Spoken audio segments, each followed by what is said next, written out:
He tells me he felt the goal of his detention was to break him. He thinks he would have spent many more years in jail if Bongo stayed in power. I ask him if he's uncomfortable, that it was a military takeover that led to his release. We have a Gabonese proverb, he tells me. If you are drowning in a river, you hold on to whatever branch you can find, whether it's a snake or a crocodile. It doesn't matter. What matters is getting out of the river. Within days of the coup, General Bryce Nguema was installed as the transitional president. He filled the government with a mixture of some new and some familiar figures from the political class. Nguema is a distant relative of Bongo and, according to reports, has bought properties in the US worth over $1 million paid in cash. But he's presented himself as an agent of change in a country desperate for it. And he's arrested the former president's son and other figures from Bongo's government. The international community who condemned coup, everybody knows that Gabon was a dictatorship, but they shut their mouth. Lawrence Ndong was just appointed Minister of Communication. She says countries who criticized Gabon's coup were not vocal about widely discredited elections that kept Bongo in power. There have now been 9 coups in Africa in the last 3 years, almost all in former French colonies. The new transition period is expected to last 2 years before new elections, Ndong says. But it's not set in stone, and the pretext for an extension is already there. We are not in a hurry because we have a chance, we have the opportunity to make our country to start again. Charte de transition dans ce texte, Talk of the political future dominates everyday discussion in Gabon. On call-in radio programs, some are skeptical of the new transition government, but most are willing to give them the benefit of the doubt, for now. Back on the beach, Minko is optimistic about the future. He believes people will see the coup as a lasting turning point. Years to come, I will be sitting somewhere, if God allow me, and then I will tell the story to my grandson, telling them how we felt when this thing happened in Gabon. We just get rid of something that was not good for Gabon and for the population. Emmanuel Akinwotu, NPR News, Libreville. And this afternoon on All Things Considered, we'll hear how local congregations are grappling with the effects of a centuries-old Christian doctrine that was used to justify the subjugation of Native and Indigenous peoples. You can hear that story on your radio or your phone. Here and Now is a production of NPR and WBUR. I'm Deepa Fernandez in Alameda, California. I'm Robin Young in Boston. Thank you for spending some of your time with us today. It's Here and Now.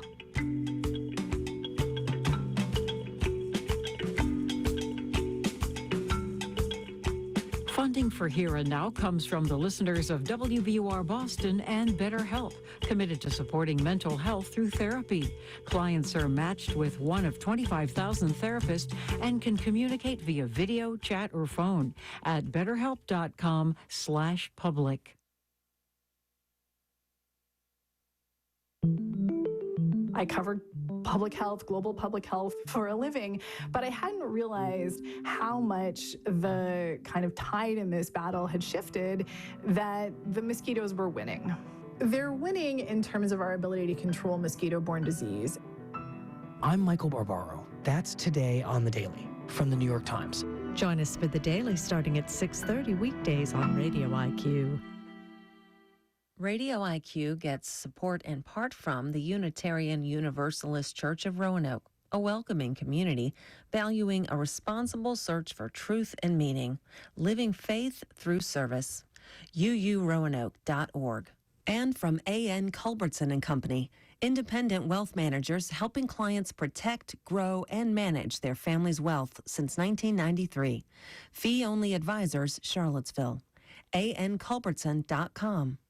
Radio IQ is broadcasting in digital on WVTF Roanoke, WRIQ Charles City Richmond, WURV Richmond, WVTU Charlottesville, WVTW Charlottesville, WVTR Marion, WISC FM Wise, WQIQ Spotsylvania, WIQR Lexington, WEHC Emory, and in Richmond on 92.5 and Fredericksburg on 94.9.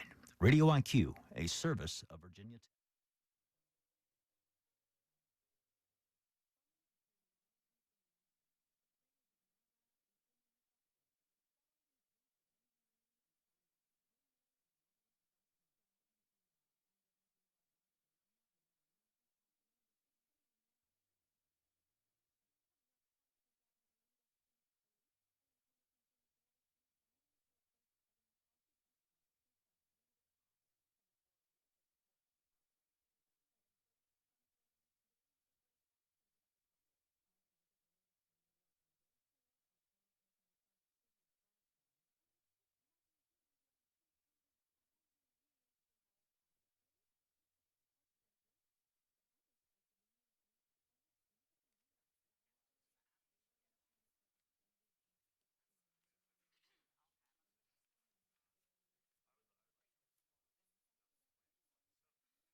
The 2 p.m. council session for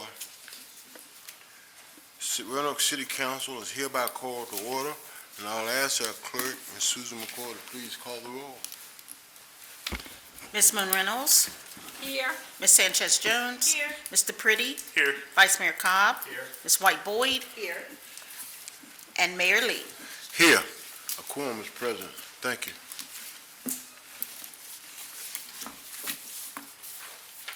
The invocation today will be delivered by Councilmember Stephanie Moon Reynolds, and following the invocation, I will lead you in the Pledge of Allegiance. Please stand now as we follow Ms. Moon Reynolds. Please bow with me as I go to the Lord in prayer. Our Father, who art in heaven, I ask that you be with us in our deliberations this afternoon and help us to be wise in the decisions we make for the good of all of those who have placed their trust in our leadership. In closing, as we continue to deal with gun violence, not only in this city but across this country, let us pray daily for God's peace and harmony to be among us. And may all God's people say amen and amen. Thank you. Pledge allegiance to the flag of the United States of America and to the republic for which it stands, one nation, under God, indivisible, with liberty and justice for all.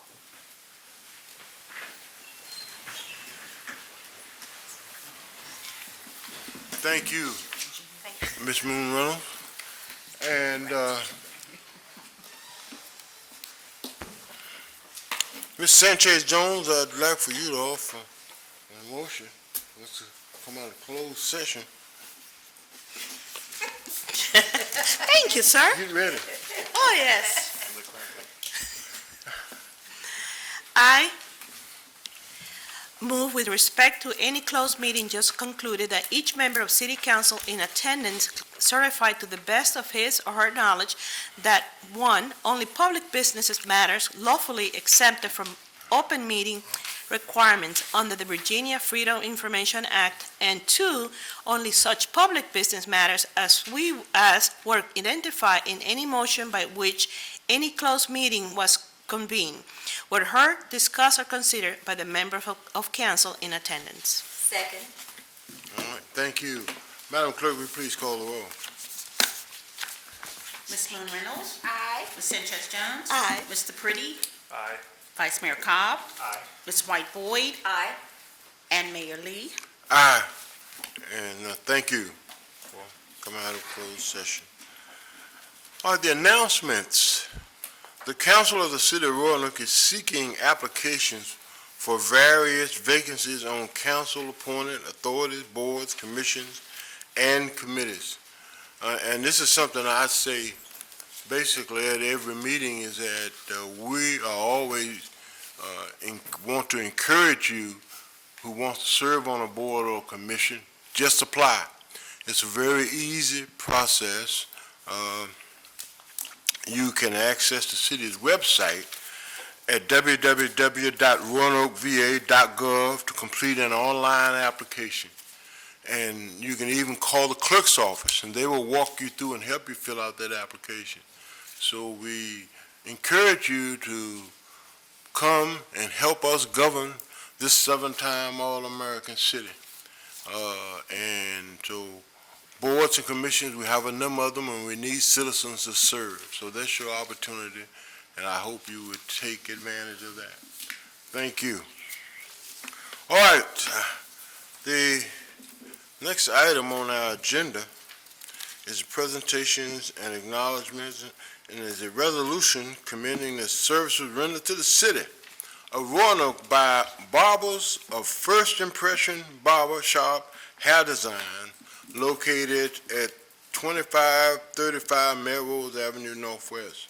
And I'm going to call on Jeffrey Powell, Director of General Services, and representatives of First Impressions Barbershop Hair Design to join me at the podium.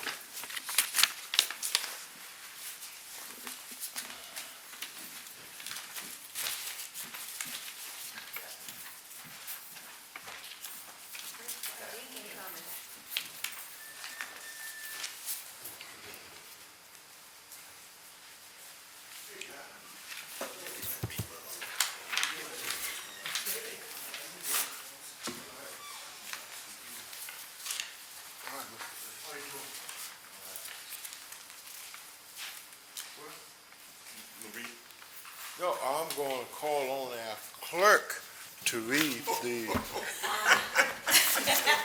I wrote it for you. To read our resolution that we have before us. All right. A resolution recognizing and commending the services rendered to the city of Roanoke by the barbers of First Impressions Barbershop Hair Design, located at 2535 Melrose Avenue, Northwest Roanoke, Virginia. Whereas the barbers of First Impressions Barbershop Hair Design have been providing free back-to-school haircuts to children and teens for 20 years. Whereas the barbers of First Impressions Barbershop Hair Design celebrated the 20th anniversary of free back-to-school haircuts on Sunday, August 27, 2023. Whereas the barbers of First Impressions Barbershop Hair Design on August 27, 2023 provided 150 free cuts. Whereas the barbers of First Impressions Barbershop Hair Design donated over 60 hours of free labor and over $3,000 of free haircuts to the community. Whereas the barbers of First Impressions Barbershop Hair Design have donated in the last 20 years over 650 hours of free labor and over $60,000 of free haircuts to the community. Whereas the barbers of First Impression Barbershop Hair Design have been passionate supporters of the Reset Program and Star City Safe Initiative since the fall of 2021. The barbers have donated their time, barbering skills, barbering services, free haircuts upon request from Star City Safe Initiative. Whereas the barbers of First Impression Barbershop Hair Design will provide special shop hours for the teens in the Star City Safe Initiative to have private barbering hours, which allows the barbers to provide a safe space for teens to express themselves. And whereas it has been known that the barbershop has been messengers of the African American community for generations. First Impressions Barbershop Hair Design continues that tradition today through caring, discussions, mentoring, and sharing their lived experiences with youth. Now, therefore, be it resolved by the Council of the City of Roanoke as follows. 1, the city adopts this resolution as means of recognizing and commending the exemplary service rendered to the City of Roanoke and its people by the barbers of First Impressions Barbershop Hair Design, expressing the gratitude and appreciation of the city and its residents for 20 years of community service. 2, the city clerk is directed to follow an attested copy of the resolution to barbers of First Impressions Barbershop and Hair Design. Thank you. I'm sure council will want to adopt this resolution. You want us to do it now? Is it a second? Move the resolution, but I was gonna have some discussion. I'm going to before- give you a chance to comment. Okay, I want to make sure we get this corrected though before we even move the resolution, because we were just saying over and over the barbershop, but I do know the hair salon participated in doing the hairstylist, and that is the reason Miss Harrington is here, so we can also recognize her. But however, I will move Miss Myers. So. Yeah, so we can do the barbers, but I just know that right next door, they were working together and doing the hairstylist. Well, I'll give you a chance to make that comment. Okay. You all can talk about that, but I just want this resolution to get adopted. Move the resolution, Mayor. And I second it, Mayor. Thank you. Thank you, Madam Clerk, for reading this resolution in its entirety. And I'm going to call on the council now to, Madam Clerk. Yes, do we want to take the vote now? Yeah, I think we want to pass it and then we'll do it now. Can we? Okay, yes, we'll take the vote now. Okay. Ms. Moon Reynolds? Aye. Ms. Sanchez Jones? Aye. Mr. Pretty? Aye. Vice Mayor Cobb? Aye. Ms. White Boyd? Aye. And Mayor Lee? Aye. Okay. All right. Let me thank these guys, ladies and gentlemen, for what they've been doing. Not only just recently, but Mr. Carroll and I And I think Sheila Umberger, a few summers ago, this was the first barbershop and hair salon that took books. We went to the library about putting books in the library to read, and they were the first ones that stepped up and said, okay, we'll allow these books and we can place them in the barbershop. And they were giving haircuts back before school. It was about 90 degrees outside, sometimes on Sunday, line all around the corner, but they were doing that. So this just, we are recognizing them now. But it's okay. That happens all the time. We're recognizing them now for the great work that they've done, and I feel it has made a difference. So thank you all. And I will ask Ms. Powell if he has some comments, and then he can recognize the other ones. I just want to thank Bob and Angie for their support, Sam for never wavering when I come up with these kinds of concepts. Bob encouraged this. I want to thank you. We haven't done anything like this in my tenure this time. I'm going to bring forward Vincent Board and let him introduce the team and make comments to council. And I would thank Tim's office for helping me put that resolution together. That was a long one. Thank you. It was. Good afternoon, Council. My name is Vincent Board. I'm the owner of First Impressions Barbershop and First Impressions Hair Design. And I'd like to thank you guys. We're honored to be here. I also like to give you, I was looking at a definition of giving, and it's providing love, emotion, support, and caring. But we give our heart. We give our heart not just for one day, but the whole year. If someone comes in, needs a cut to get to school or whatever, the job, anything, we do whatever. And I want to introduce you to my team, but this is my family and my friends. Go ahead. James Turner, George Harrington, Alicia Myers, Kevin Creasy. And one thing we say family. We are family through in and out. Whatever we need, we help each other out. And when someone comes in the door, we make sure that they feel at home there. Thank you for having us today. Well, I'm on, before we take the photo op, I hope we haven't taken it yet, but okay. I'm going to ask my colleagues if they have any comments that they'd like to make. And Ms. Moon Reynolds. All right, thank you. Thank you. I do want to commend you, and you've said it eloquently, all of you, when you spoke about it, is the relationship you have in the community with the youth. Offering the haircuts, and also I believe you were also taking donations this year to help offset some of your costs. I had someone reach out, and I think you were doing gently used tennis shoes. Yes, because in fact I still have some tennis shoes to give you, so I will stop by because I know kids are always looking for the latest shoes, and when you have kids who buy them by the dozen and just wear them one time, I think I go with really a waste of good money, but I'm not the parent, so. But I know other kids could use those shoes, so I will be stopping by to give you those. Thank you. I am the photographer, but I wanted to say something. Thank you, Mr. Mayor. Because I was going to put the pause on this whole thing. I was like, I saw those stylists myself doing a lot of hair.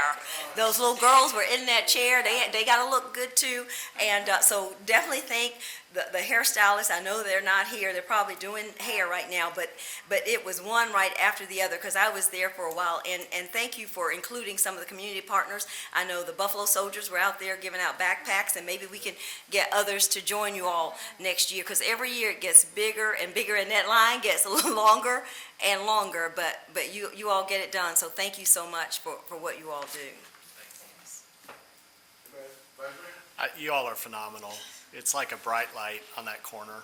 I know we can't control street closures, especially on Melrose. But it's like a big block party that happens not only that day, but there's so much activity there all the time that's really positive and exciting. And whether it's late at night or on the weekends, I know one of you or all of you are there and you're listening, which is so important. And you're also conveying a really positive and hopeful message to everyone who sits in your chairs. And sometimes that's the best mental health medicine anybody can get. So thank you all for doing it. I just want to say thank you for the work you do. At the beginning of the school year, I know this young man at Fleming, and I noticed that this year he had a new haircut, and I complimented him on it. And I said, "Where'd you get your haircut?" And he told me, at first impression. So thank you. He made a difference in his life. So continue the good work, and thank you. And before you all leave, I'm the official photographer. We would like to get a picture of you and the mayor. Hey, are we? Yeah, you kind of spread out, but yeah. And Jeffrey, you're not going to get in it, Mr. Powell? No, I'll let that. You want? Oh, just the mayor. Okay. Yeah, make sure to show up and get up front. Yeah. You know, Mayor, I try not to be so particular, but I hate getting that podium in the picture. I'd like for you to come over to, the ropes are okay, but the podium, no. And if all of you in the back could get up and leave for a moment. I do that every time nobody moves. Okay, here we are. 1, 2, 3, and let me get one more. 1, 2, 3. Thank you. Thanks again. Thank you.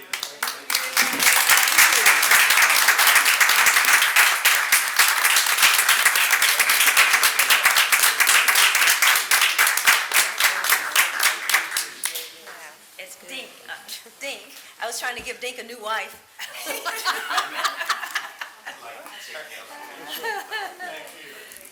Thank you. Thank you. Thank you. Try to give a good new wife. I was trying to give you a new. Thank you, Miss Hyde, sir. Appreciate it.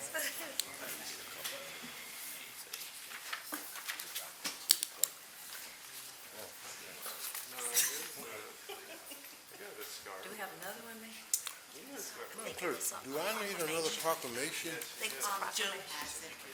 Joe's gonna Okay. Vice Mayor has another proclamation. Right.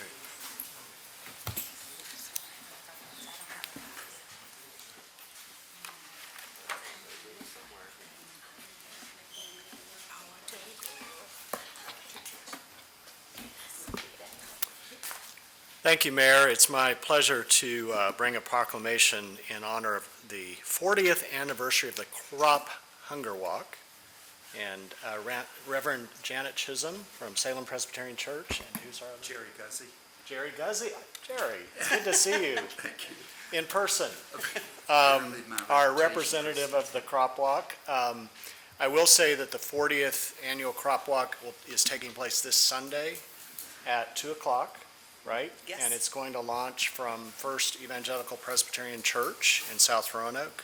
And weather looks good. Weather looks good for an outdoor gathering. So all of that is to say, if you are in town and anyone watching and available to participate in the Hunger Walk, you can show up. I would recommend showing up before 2 o'clock, but 1:30-ish would be good. And how long is the walk? There's a 1-mile route and a 4-mile route, or you can turn around anywhere in between. Right. Or you can do both of those twice. You could do them 3 times. All right. So here is the proclamation. Whereas the Crop Hunger Walk is under the umbrella organization of Church World Service, crop walks around the country help to provide food and water, as well as resources that empower people to meet their own needs. Whereas in 2023, we continue fighting against disease, disaster, displacement, and other challenges that leave people hungry. Whereas Feeding Southwest Virginia, particularly the Community Solutions Center, is the local agency that will receive 25% of what we raise in 2023. Whereas each year we raise around $20,000, which means that in 40 years we have raised over $750,000 to help hungry, homeless, and hurting people in the Roanoke Valley, our nation, and the world.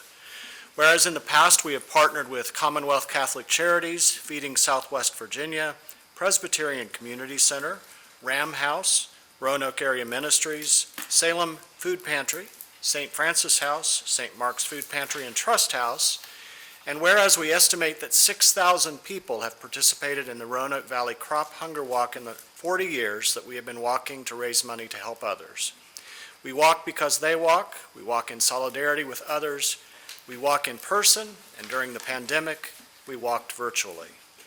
Now, therefore, I, Joseph L. Cobb, Vice Mayor, on behalf of Sherman P. Lee Sr., Mayor of the City of Roanoke, encourage all citizens to join in walking for the 40th Anniversary Crop Hunger Walk, and do hereby proclaim Sunday, October 8th, throughout this great seven-time All-American City, and the first Hall of Fame All-America City, as Crop Hunger Walk Day. Congratulations.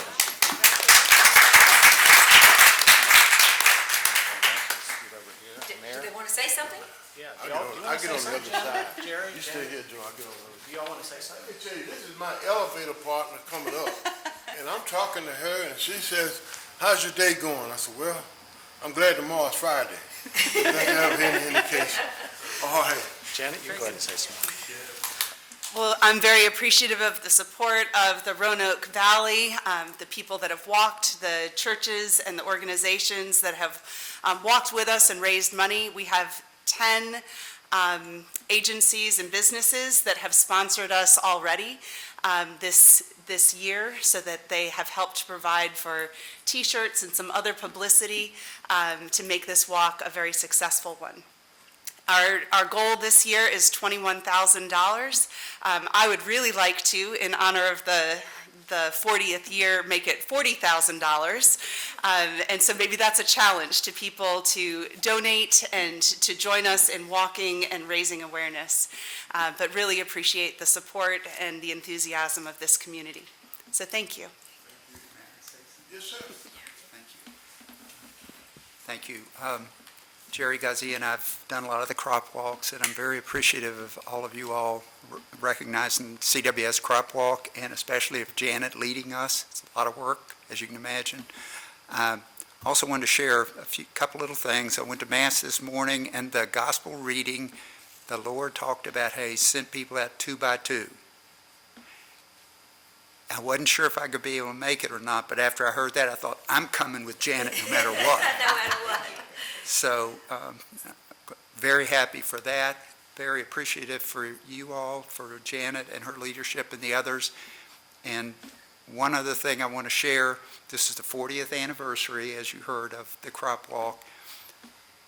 As I sat over here, one other providence or coincidence or whatever, I sat over in that seat, and at a time many years ago, I got to be president of Toastmasters Club, and our 40th anniversary we celebrated at the Roanoke restaurant. And who came to talk with us and present? Dr. Taylor. And as I'm sitting here thinking, you all are being very blessing of us and all the people that participate in Crop Walk, and I'm sitting there looking up and seeing this picture of Dr. Taylor, who we all love, and I'm thinking this is just a blessing beyond belief. Thank you. And Mr. Mayor, before I get the photo, we have this huge listening and viewing audience, and they may want to know how would one donate, or where would we go to donate, because we've got 40,000 viewers. They might get $1 each or something. I would love that. I wish I could spit off the whole thing, but crophungerwalk.org, and then you could search for Roanoke Valley, and it will pop up and sponsor or join a team. There's 19 teams right now that are established, so you could sponsor a particular team or all of us in general. But we also have a Facebook presence, so if you went on Facebook to Roanoke Valley Crop Hunger Walk, very uniquely named, right? But Roanoke Valley Crop Hunger Walk, and then there's a number of different posts that all have that link so that you could donate or join the teams or show up and learn more about it. Thank you. Thank you for never asking. know who's watching or listening. Absolutely. And I will get the photo.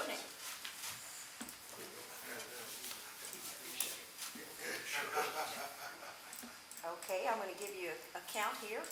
1, 2, 3, and 1, 2. Vice Mayor's kind of tall. I'm cutting off his shoes. Say 1, 2, 3. If I get your head, you and the mayor, I was trying to get both of those heads in there. I think we got it. Thank you. Either your shoe or your head. Which one you want? We'll see. Look, his wife over here.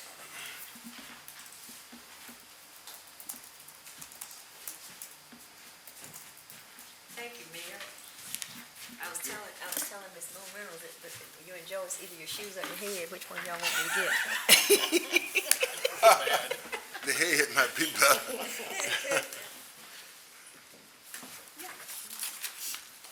Okay. I tell you, that's a bright part of our day, at least my day, is to recognize citizens for the things they do in our community. I'm real pleased with that and proud of what we're doing. That's why we're a great 7-time. We're a 7-time and the first Hall of Fame recipient. We're a 7-time All-American citizen, so thank you all. Madam Clerk, we're now down to Hearing of Citizens. Yes, sir. How many citizens do we have this We time? have 2. Okay, call them in the order that they signed. Up. First speaker will be Frida Cathcart, followed by Brian McConnell. Is this my ward? This is mine. Okay. Right there.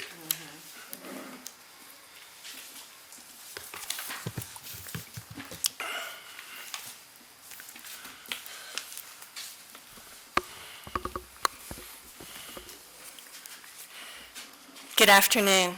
Good afternoon. I'm here in my position as the District Director of the Soil and Water Conservation Board, proudly representing Roanoke City on the Blue Ridge Soil and Water Conservation District. And I am personally delivering our annual report and letting you know some updates from it.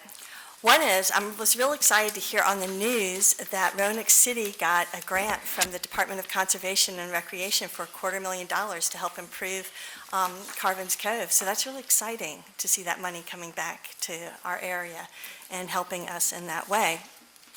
So I wanted to make you aware of the Virginia Conservation Assistant Program. The Virginia Association of Conservation Districts has been awarded a Virginia Environment Endowment Community Conservation Program grant. Eligible to Blue Ridge, that's our district that we're in, as well as the Mountain Castles, Pennsylvania, and Skyline Soil and Water Conservation Districts. This grant provides funds that are used to accelerate the implementation of the Virginia Conservation Assistance Program in the region. The Virginia Conservation Assistance Program is an urban cost-share program that provides financial incentives and technical and educational assistance to property owners installing eligible best management practices in Virginia's participating soil and water conservation districts. These practices can be installed in areas of your yard where problems like erosion, poor drainage, or poor vegetation occur. Qualified sites shall be used for residential, commercial, or recreational purposes with a proposed practice that addresses a need. So for all those viewers out there that have been looking at your yard or your business and wondering about like flooding in your basement or what am I going to do about this debris that keeps coming from my neighbor's yard that keeps flooding in, we've got help for you. So please let us know, reach out, and we can connect you, and we can bring that money, put it on the ground, put it to work for us. I wanted to also make you aware of the Virginia Community Flood Preparedness Fund. The next grant round of grants are being accepted right now. Applications are being accepted right now. The pot of money is $85 million. The Virginia Community Flood Preparedness Fund was established on the Code of Virginia. It was based on the Clean Energy and Community Flood Preparedness Fund, which was passed during the 2020 session of the General Assembly. Money in the fund comes from the auction of carbon allowances through the Regional Greenhouse Gas Initiative. Now, this is really important because we're not sure, depending on what happens in November, if this program is going to continue. Right now, there's lawsuits of trying to undo that fund. But that money is helping localities like us potentially get money that's going to help us out. The fund was established to provide support for regions and localities across Virginia to reduce the impacts of flooding, including flooding driven by climate change. The fund will prioritize projects that are in concert with local, state, and federal floodplain management standards, local resilience plans, and the Virginia Coastal Resilience Master Plan. The fund will empower communities to complete vulnerability assessments and develop and implement action-oriented approaches to bolster flood preparedness and resilience. Now, this is really important because part of that granting is no less than 25% of the monies dispersed from the fund each year shall be used for projects in low-income geographic areas. Now, this matches the Evans Springs area really well. We could potentially bring home tens of millions of dollars to help compensate property owners there so they can monetize their land and protect Roanoke's flood resiliency at the same time. This will help with our bond rating, it will help with insurance rates, and it's something that I would really like to encourage the city to look into. I would be happy to support in those efforts and connect you with people that can help you with those efforts to bring this money home and do something that's going to be beneficial for everybody, win, win, win. So that money is sitting out there. I did talk to the FEMA insurance person at the prepare-a-thon that they had at the Berkland Center, who said that the floodplain map that was just recently given out is already 6 to 7 years out of date, and it's not interactive.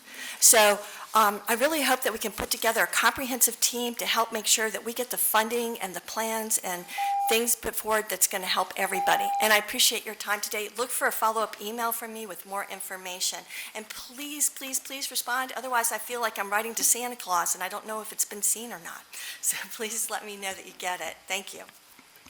Mr. Mayor, if I may, Ms. Cathcart may want to hang around for item number 7 on the agenda, because we'll be actually talking about this. So.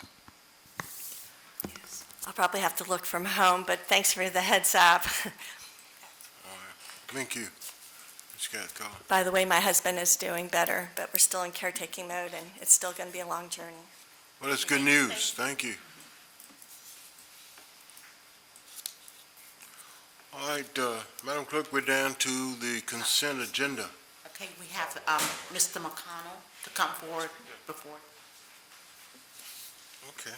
Do I have that through? Oh, okay, I'm sorry. That's right.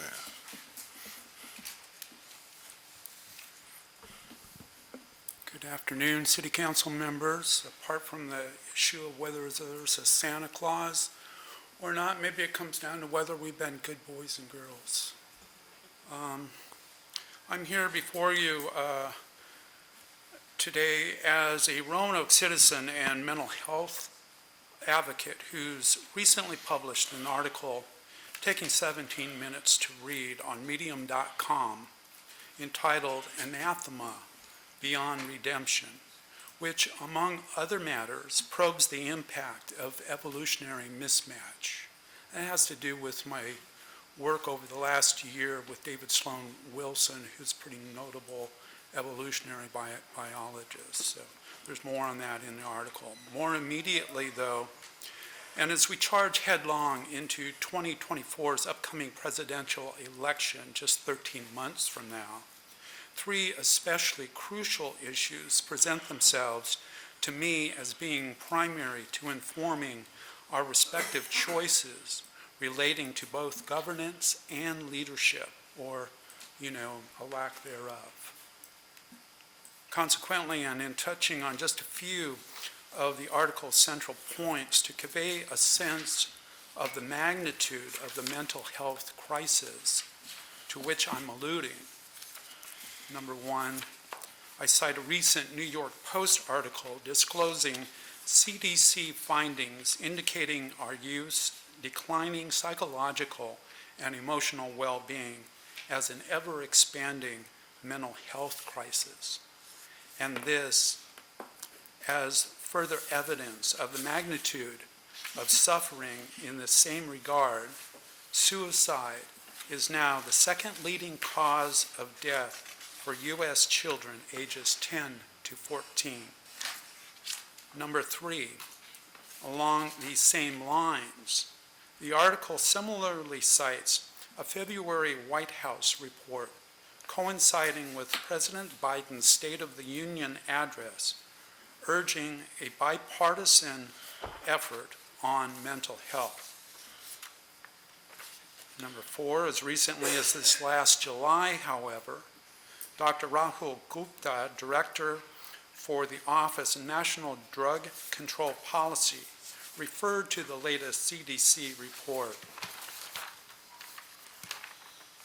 showing predicted overdose deaths for the 12-month period ending in February 2023 as totaling nearly 110,000 individuals, along with almost 14 times that in non-fatal overdoses presenting themselves to emergency departments. So take that 110,000 number and just multiply it times 14. In this same way, though, too, costs associated with the overdose epidemic may be as high as $1.5 trillion for the year 2020. As I look at these numbers, that 2020 time interim is going to, we're well beyond that, as virtually pre-COVID. Number 5, and likewise, on August 10th of this year, the Supreme Court granted a stay in its Harrington versus Purdue Pharma LP case in response to an emergency request by the Biden administration to block the Sackler family's opioid settlement deal of $6 billion. A subsequent hearing is scheduled for December on that matter. That's pretty much got it. I'm trying to make this public, a copy of this public as best I can. Thank you. Thank you. Thank you. Okay.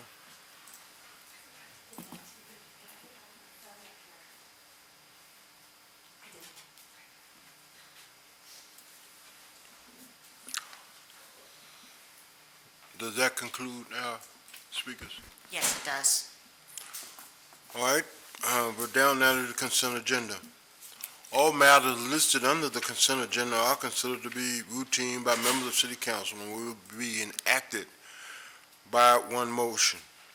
There will be no separate discussions of the items. If discussion is desired, the item will be removed from the consent agenda and considered separately. Can I get a motion?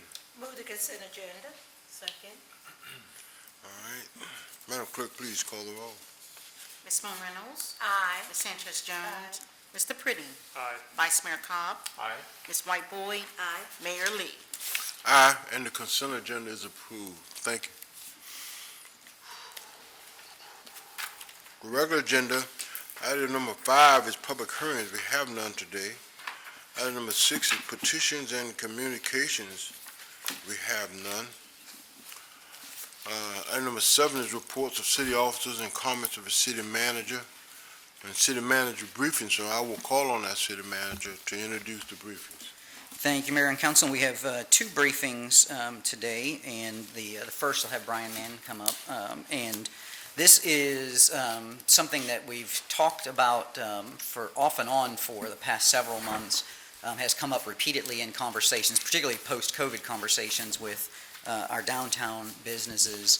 And Brian has been working with our parking contractor as well as the downtown business interests in trying to advance this idea of creating a parking program for our service industry workers. So again, think of the folks that are working, in our restaurants, in our hotels, those kinds of things. And so Brian is going to share this with you. It is anticipated that if folks are comfortable with where we're headed, that this will be followed up with the necessary action, not today, but at a subsequent meeting to actually move this forward. So with that, Brian. Thank you, Bob. Thank you, Mayor Lee, Vice Mayor Cobb, City Council members. So as Bob alluded to, since COVID, we really have been pretty busy in Park Roanoke. We instituted 15-minute curbside pickup locations. We were the first in the state to institute an extended handicap on-street parking program. And we've also are about to solve our gateless problem, our problem at Center in the Square by going gateless. So the last piece to this puzzle, which several of you have mentioned to me over the past few months, is a service industry parking program. So I'm presenting that to you today. The acronym is SIP, kind of a little tongue-in-cheek. So it's a service industry parking program. And also really this birthed out of, Mr. Cal challenged the directors to come up with equity action plans as it related to the budget. And, it's a little challenging to do that in the guise of parking, but really that's also in the lens of equity. This program is coming from that place. So in order to achieve more equity in the city's parking system, Park Roanoke proposes to offer a service provider rate for service workers in the downtown business district at the Elmwood Park, Gainsborough, Center in the Square, Market, Campbell, and Church Avenue garages. A monthly rate will be established for those who meet the criteria set forth in the program guidelines attached as Exhibit A, and I hope you all have the attachment there. There will be a limit of 6 spaces at the Center in the Square garage, 10 spaces at Market, and then at the other garage, there will be no limitations on space. And as Bob alluded to, as we go through this presentation today, if it is favorable with City Council, we'll be looking at the 16th meeting to amend the fee compendium to reflect the service provider rate for unreserved monthly parking spaces at a 50% cost reduction. So we really think that is just a great opportunity for the people who are working downtown. There is a few criteria for the program.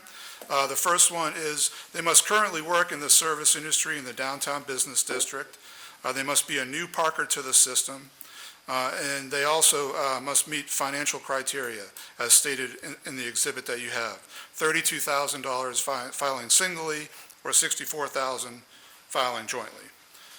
So some of you might be asking, well, what is the service industry? So I've kind of highlighted a little bit of it, what it is here.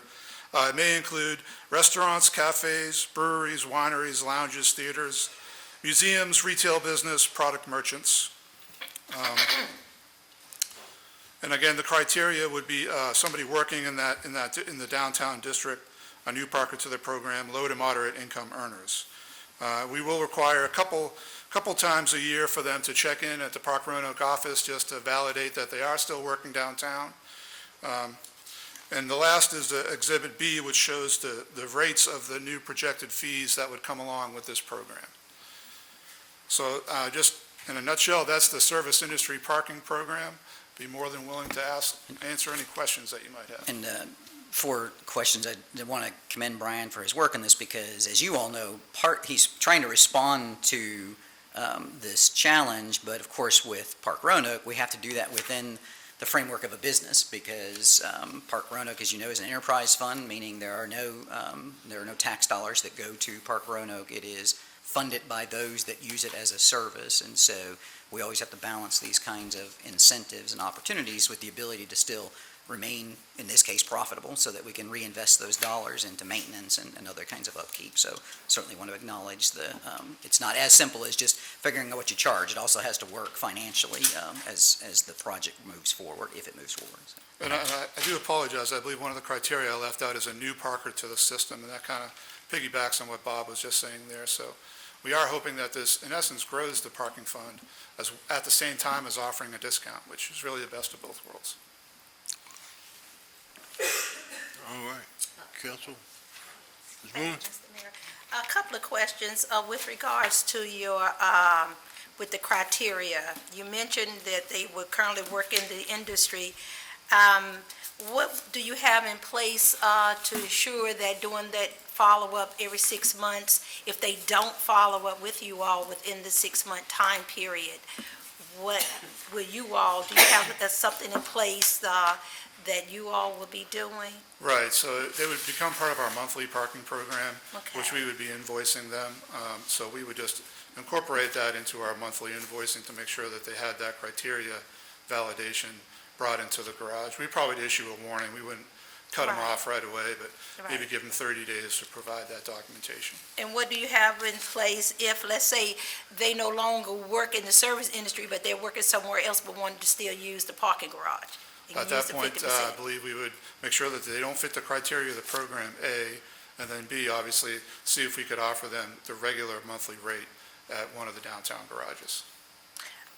But how would you know if they, I noticed where you say you get a letter, you're going to have a letter from their employer, but is that just one time? The letter comes once, they sign up for the program, Yes, ma'am. and then every 6 months they have to, you know. Right, bring a check stub saying that, showing that they work in this downtown district. Right, and if they don't, then it is just a warning, and then the regular, okay, Yes, ma'am. okay, thank you. Mr. Pretty?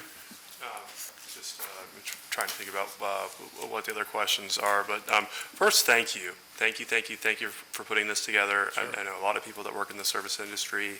I used to work in, I don't know if anyone remembers, Metro was a restaurant. That was where Cabo Fish Taco is now, and I would park in the garage across, and if I just waited late enough, they still had attendance, the arm would be up and I could leave without having to pay the money, and that was a way that I was able to keep more of my tips if I ever really had to. Brian can still help you with being made whole if you need to. So. Yeah, well, and thank you for especially working on the going gate list. That's going to help with a lot of issues there, and they'll be able to deal with that. I've seen some other cities who are taking those steps, and it will just cut down on the time and frustrations there. But there are a lot of people that work in the service industry downtown, and I've heard from a lot of them, especially when the new parking restrictions isn't the right term, but when the new parking regulations went around on downtown requiring people to use the pay stations, or they'd be moving their car every few hours. And if I remember, because I know I've gotten that ticket at some point in the past, definitely in the past year, it's like, sometimes you get a warning, depending, but it's like $20 for your first violation, and like, how much is? First violation is a warning, And then, $20. $20, and then what about after that? It's always 20. We That's the don't only adjust 20. rates, so the parking, you guys set the rates Okay. and the fees, so they stay consistent. How do these rates differ from our downtown residential rate? Residential rate is $45, it was $35, we went up $10 in the last, so. Okay, so those are more set on a base price. These are on like a 50% of what the regularly rate would be if current you were not a market rate. residential Yes, non-residential. person who's downtown. I do hope that a lot of new people will do it. Once this is approved, and we've considered all of it, that you'll be going to all of these businesses and talking to them, because it will help get their cars off the streets that are immediately in front, which will help them get more customers, and will help use our garages more and help with your enterprise. How did you settle on the $32,000? Sure, that's a good question. I figured that would be coming up. So if you look at if you were to look at low-income standards that the state of Virginia might set or the federal government might set, this is well above that standard. So we didn't want to go with that standard. We want to give another buffer. So if you take $15 an hour, which is city minimum wage, that's how I derived at the $32,000 and the $64,000. That's just that carried out by 52 weeks. So it allows everybody, there is a buffer, so somebody making $15 an hour could get into this program. Yeah, I think, $15 an hour at the full 40 hours, but puts you right at the 32,000. In developing all of this, I think it's very well structured. How much conversations do you have with businesses directly, and is there any interest in, have businesses expressed an interest in saying we will cover 3 of our employees here doing it. It will help us hire people because we know that we're having issues attracting people to work in certain restaurants downtown. I can't speak to individual business owners, but I've been working with Tina Workman on this at DRI quite a bit. And so we've been partnering, and we've been wanting this program for quite a while. It's taken a lot of journey to get here. So she's very excited. So she has the one-on-one interaction with all the downtown merchants. And I know she's very excited to be able to roll this out. And as you alluded to, Councilman Brady, our main goal for parking downtown is to create turnover. Turnover in front of the merchants so people can come in, do their business, have a bite to eat, get something to drink, and then go out. And in order to do that, we've got to get the people that are working, like you mentioned, in front of the places into the parking garages. So this is a way we're hopefully, making our main priority the priority, which is creating turnover downtown, which ultimately helps us as a tax base, and as a city as a whole. Well, I just finished with saying, I know at like the beginning of the year, Bob had a bunch of different directors of departments come and give little allusions to what we'd see later in the year. And you had mentioned this and my eyes lit up, and I'm like, I'm already ready to act on it whenever it can be finally brought forward fully. And on a personal note, I spent 30 years in the service industry. I started off as a dishwasher, and that was my professional job as a dishwasher. And so this hits close to me personally. And, a lady that was working as a server downtown, she was pregnant, and she sent me an email and said, I can't afford parking downtown. And that hit me, close. I go, wow, we have to do something about this. And that was really the genesis about 2 years ago of me looking around at other cities and other municipalities, other urban cities, seeing if there's anything like this. There isn't a lot like it out there. There is one in Oregon, Portland, that I kind of looked up and kind of modeled a little bit of this after, but really crafted it for Roanoke. Well, we like to be leaders in the Commonwealth. Mayor Lee, I will yield the floor back. I'm yielding the floor back to, Okay. I'm done. Vice Mayor? Thank you, Brian. This is exciting. I remember talking with a couple of businesses that are on Market Street, right across from the farmers market vendors squares, and this was exactly what they raised. Not only accessibility for employees, for parking, but creating more spaces for customers. Sure. Because it's a win-win for the businesses and for the community when that happens. What is the plan, and I'm glad you've been working with Tina, what is the plan for rolling this out and the publicity for it through the businesses in the downtown business district? Because it's a pretty sizable district. Sure, so once we do everything we need to do here at City Council, we'll work with Tina directly with DRI. She'll get it out to all the business people downtown. We can definitely work with Carol in our Office of Engagement and get her to send it out to the news media and whoever needs to hear it. Thank you. Anybody else have anything? I have one Pretty more. good. How, when you have the limited spaces in those garages where there's only 10, and there are certain people in there, are you going to have a wait list, or how will you know in that situation? So within here, you'll see in the exhibit, it's kind of on a first-come, first-served basis, so we'll have a sign-up, like a Google Doc sheet on our website. We'll have a little link on there, so once we go live with the program, parkers that wish to park in one of those two space-limited garages will be able to go on there and then sign up, yes. And if they can either go to a different garage, or we could surely get them on a wait list until something opens up. Good, thank you. Thank you. So Thank you.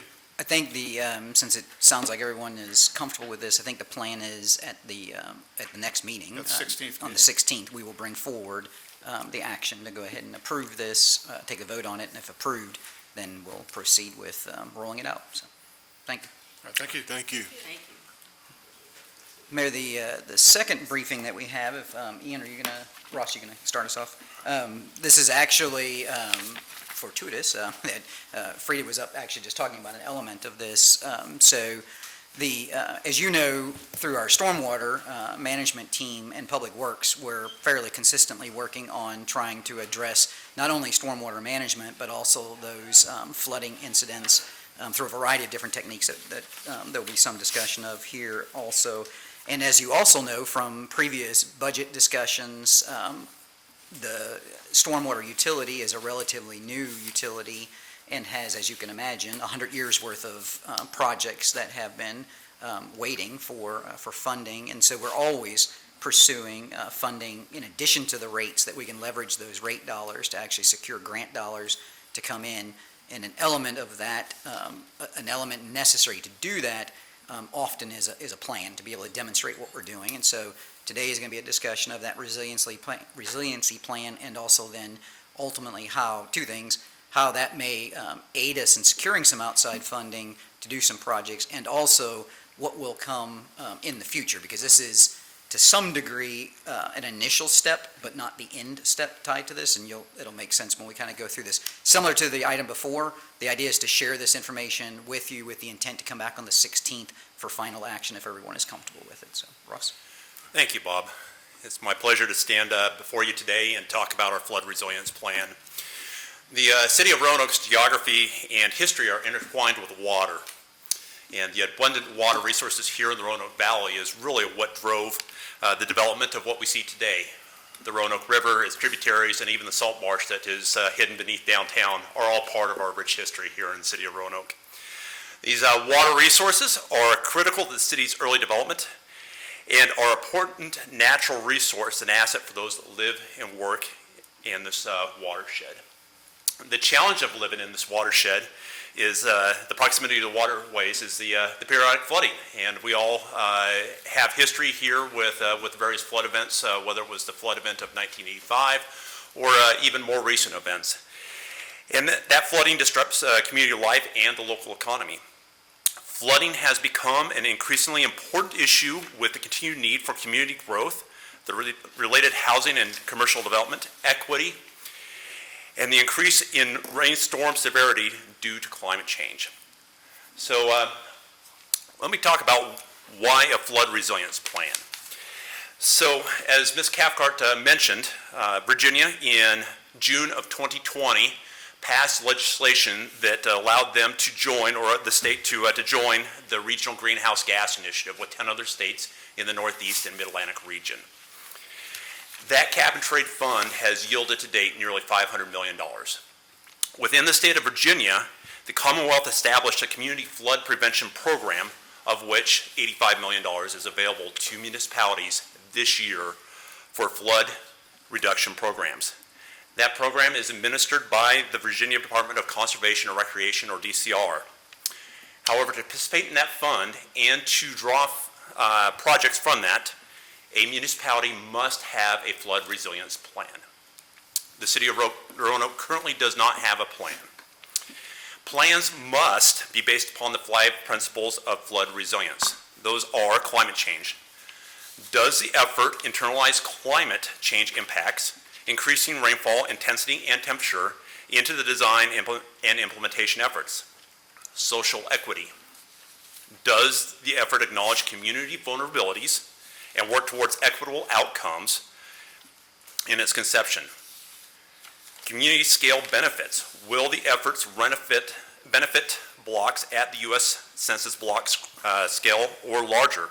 Will at least 10% of the city's population benefit from the projects? Economic land use. Does the effort acknowledge fiscal realities and focus on cost effectiveness? And 5th, nature-based approach. Will the effort leverage environmental processes, natural systems to minimize flood impacts and reduce pollutants of concern of fine sediment, pathogens, and organic chemicals? I am pleased to tell you that our draft plan is consistent with these 5 principles and follows the structure you see outlined here on the slide. Importantly, the plan is also a continuation of stormwater management efforts already in place in our great city, which includes hazard mitigation through identification of risk and implementing controls such as our MS4, our municipal separate stormwater sewer system, floodplain management, the current city code 36.2 section, watershed master planning, including our FEMA LOMAR map updates, brownfield redevelopments, and neighborhood plans. The plan is built within the economic framework within the framework of the City Plan 2040 vision, which includes a strong, livable, economically resilient community that exists in harmony with nature and ensuring programs and actions are equitable for all members of the community. The plan, as drafted, does recommend, in concert with NOAA's predictions, that in the coming years we will see what we see today as a 25-year storm event becoming a 10-year storm event. And so the plan does recommend that our stormwater group look at that and what we might do from a regulatory standpoint to address that impact in the coming future. Our timeline. In March of 2022, you may remember that Council approved an application to the CFPF for a planning study. That planning study began in earnest in the fall of 2022 with bringing two partners or vendors on board, A. Morton Thompson and Associates, or AMT, and Wetland Studies and Solutions. Through their support, we began the community outreach phase of this program in April of 2023. Now, it says that we're concluding that here in September of 2023 on the slide, but let me assure you that we will continue with community outreach through the entirety of this program. I am proud to say that our stormwater management program is one of our most active groups within the city on community outreach, and you will often see them at different community events, including our National Night Out, and most recently, our Prepare-a-thon held at the Berglund Center. The public outreach started with a steering committee that included local and city organizations such as Parks and Rec, our sustainability branch, Resilient VA, community planning, neighborhood services, and emergency management. We then moved to the phase of gathering surveys and neighborhood engagement through interfaith groups, neighborhood groups, signage, and surveys. We had a significant number of survey response, several hundred response, and the vast majority of them said that flood mitigation was a moderate or major concern for them. And if asked how they would like to see it solved, they suggested that nature-based solutions was a key solution that they thought was important. We then moved on to public meetings, holding 5 public meetings throughout city libraries and 1 virtual meeting. This input was consolidated and, with our partners, drafted in the plan that is presented in the briefing packet and is put before you today. And as Bob mentioned, here on the 16th of October, we would like to bring the plan forward for adoption by resolution. That will enable us to apply for a grant through the CFPF program. And we have 2 projects that we anticipate to put forward. And through initial feedback from DCR, we have been told that we would receive significant amount of funding for these programs. We need to have those applications submitted no later than midnight on the 12th of November. The first project that we intend to submit is the Salem Avenue project. This project was originally planned in 2020 as a 2024 capital improvement program. Through COVID and the impending economic upturn that we've seen, inflationary impacts that we've seen, the cost for this project have more than doubled. And so what was planned as originally a $1.2 million program is expected to cost upwards of $2.5 million. The CFPF grant, we have been told, would fund up to 85% of this cost, thereby deferring $2 million alone for use in other projects throughout the city to address stormwater needs. The scope of this project addresses a significant bottleneck in our original drainage for the city in downtown. And the efforts would increase piping and realign or reconfigure our storm drain inlets and set the backbone for future flood reduction projects in Melrose, Loudoun, and Gainesboro neighborhoods along with our downtown area. The project would take approximately 12 months in duration. The second project that we propose to submit under the CFPF program is, again, another one that was estimated in 2020 for 2024 execution. And as with the Salem Avenue project, costs have more than doubled due to inflationary impacts. We have been told in our initial conversations with DCR that the CFPF would fund 95% of the estimated cost, freeing up an additional $800,000. So with these 2 projects, nearly $3 million could be made available for other projects reducing flood risk in the city. The scope of this project is the second phase of the Ramada project and would restore riparian habitat on that parcel of land that the city now owns. It would convert the channelized stream bed to a nature-based riparian area as a community asset. Community engagement through surveys has the largest response that we have seen in our stormwater program to date, with nearly 700 respondents overwhelmingly supporting this effort. We have had business engagement with the small businesses in the vicinity, and again, this project would set the future for additional projects along the Franklin Road corridor.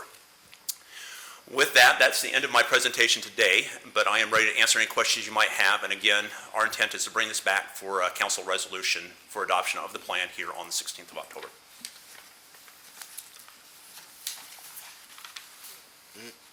Ms. Whitehorn. Okay, thank you, Mr. Mayor. Thank you for bringing this forward, and I hope Ms. Cathcart was watching, because I know you mentioned a lot of the things that she talks about and is concerned about. My question is that out of the 700 responses, were there any other mentions that came up frequently of projects that were of concern to the residents here in the city? In the responses, again, it was mostly impact, or a question about what they thought the flood impact would be, and we weren't necessarily going after project specific, with the exception of this ore branch and what they'd like to see. Okay, I just made that assumption since I know that one project was mentioned, that maybe there were other projects. Could this money, and this may be a question for the city manager or anyone, the funding, the grants, can it be used to do an environmental study perhaps on Evans Springs, or is that something that we would have to fund differently? So this fund, if it stays viable, and again, as Ms. Cathcart mentioned, there is potential within legislation and in lawsuits pending in court for Virginia to remove itself from the Regional Greenhouse Gas Initiative and thereby depleting the fund.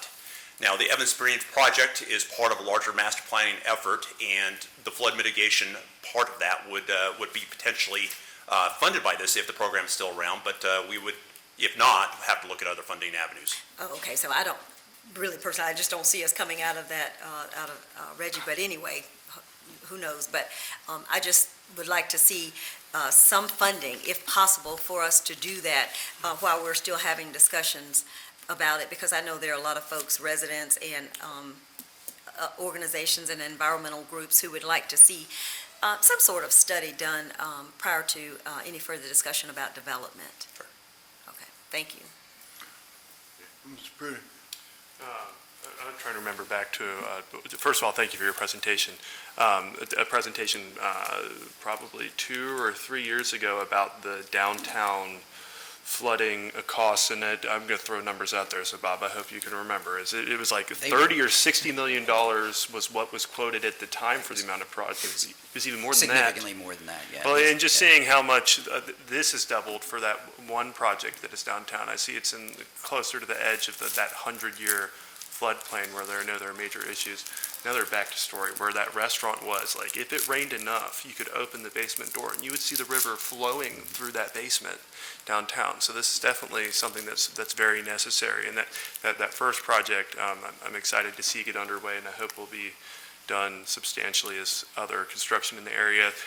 This one's quite nice as well. I remember other surveys happening at the time about what they'd like to see in that project area. And I think there's a lot of public use that can go there. We just know we can't build anything on top of it because of where it's located. But mainly just focus around what do we know about increased costs overall, even just for those projects? Yeah, all of our projects, whether they're buildings, streets, drainage project, all are increasing in costs, as is the case all across the country, just from really the increase of people having to find workers for it, just inflationary costs, supply chain issues, so all of those costs have gone up, and we certainly are seeing that. As a matter of fact, I am confident at your budget planning retreat, one of the top line items we're going to be talking about is how it's impacting our CIP and our ability to actually deliver on that CIP. I think just for everybody's sake, what Councilmember Pretty, just to remind everyone, you may recall that, and it has been a few years ago, that there was a presentation regarding the study that was done to address some aspect of downtown flooding, and I say some aspect because it was not to eliminate downtown flooding, but rather to try to control those smaller storms, was a significant project, or collection of projects really, that was well beyond the financial means that exist. And so the decision at that time was to kind of, if you will, chip away at it, do project by project, and try to get as much as we could moving forward. There's a couple of projects already in the CIP that will deal with some of the underground tunnels and some of the sizes of some of those, and also the configurations of those. But this first project that Ross just mentioned is indeed part of that effort to try to sort of chip away and improve at least some aspects of the downtown localized flooding. But we will, hopefully the state will have the opportunity to continue to participate, and will continue to seek additional funding for this, because as we had indicated at that discussion, we're either going to have to find, or not either, it's really going to be both. We're going to have to both find substantial outside funding as well as probably generate additional substantial local funding in order to really advance on that downtown flooding plan that was identified. So these kinds of projects are important for that. Thank you. I just had one follow-up. So what determines how much we actually get from the grant? I mean, once we apply, is there a formula, or is it based on the match? As Ms. Cathcart mentioned, DCR is under mandate to make sure that no less than 25% of that CFPF fund is to economically disadvantaged areas, of which the Roanoke Valley is part of that.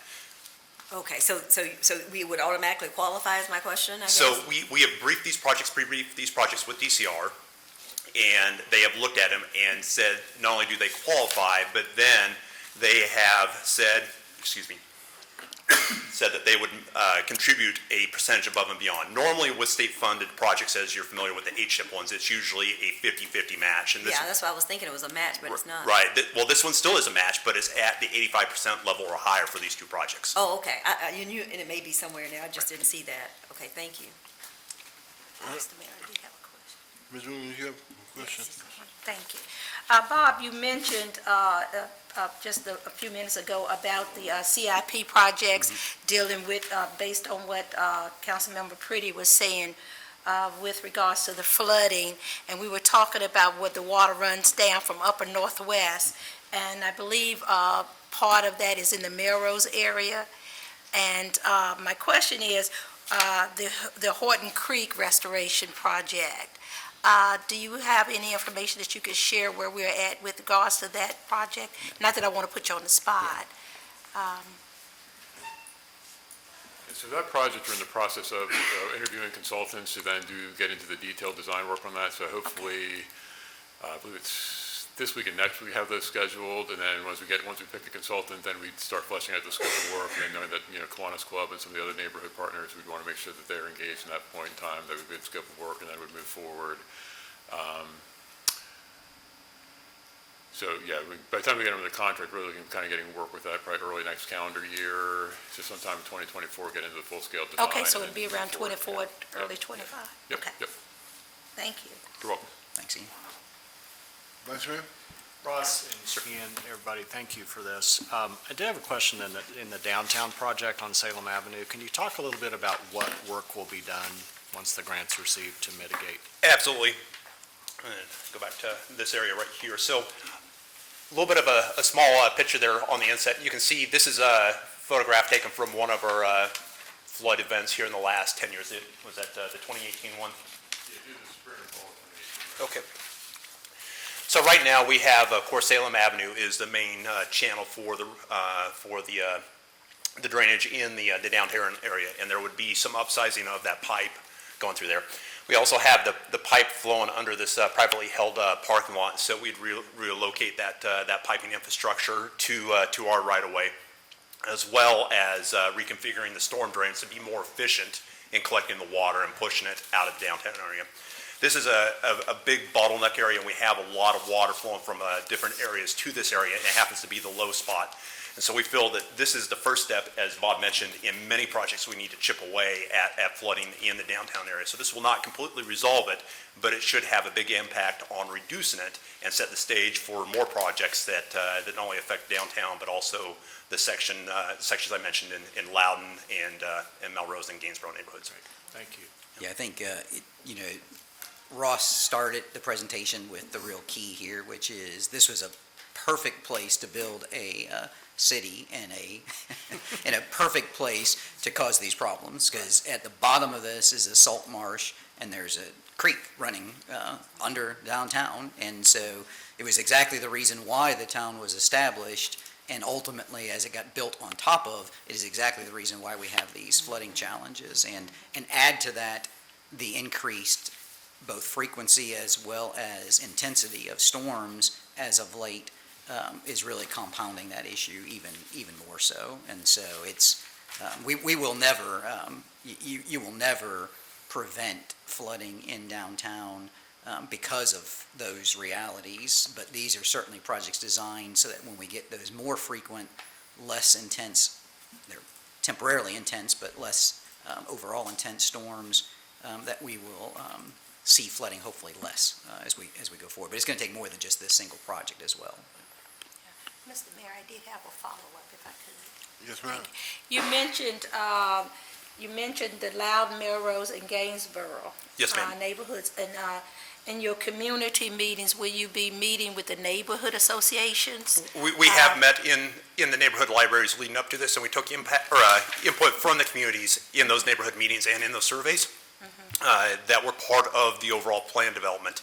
And as I mentioned, in moving forward, we will continue with community engagement, particularly as the projects get ready for construction. But will you be reaching out to the presidents of those neighborhood associations? We can make sure that we do that. I think it would be a good idea if you Yes, did, where they can engage the community as well, Yes, to be able to attend these community meetings. Yes, ma'am. Yeah, okay, thank you. And part of the reason that Ross has been indicating a couple of times this continued engagement, I mean, often you'll see a plan is done and we start implementing it, we'll engage on individual projects. You know, we recognize that it's a good plan and it's where it needs to be at this moment, but we also know that we're accelerating it in part because we want to get into this grant window, meet all of the requirements of the grant, but we don't consider it a finished, a static product. We'll continue to adapt the product as we go along. So not only will there be engagement around the individual projects that are funded, but continued engagement to expand the plan itself as we move forward.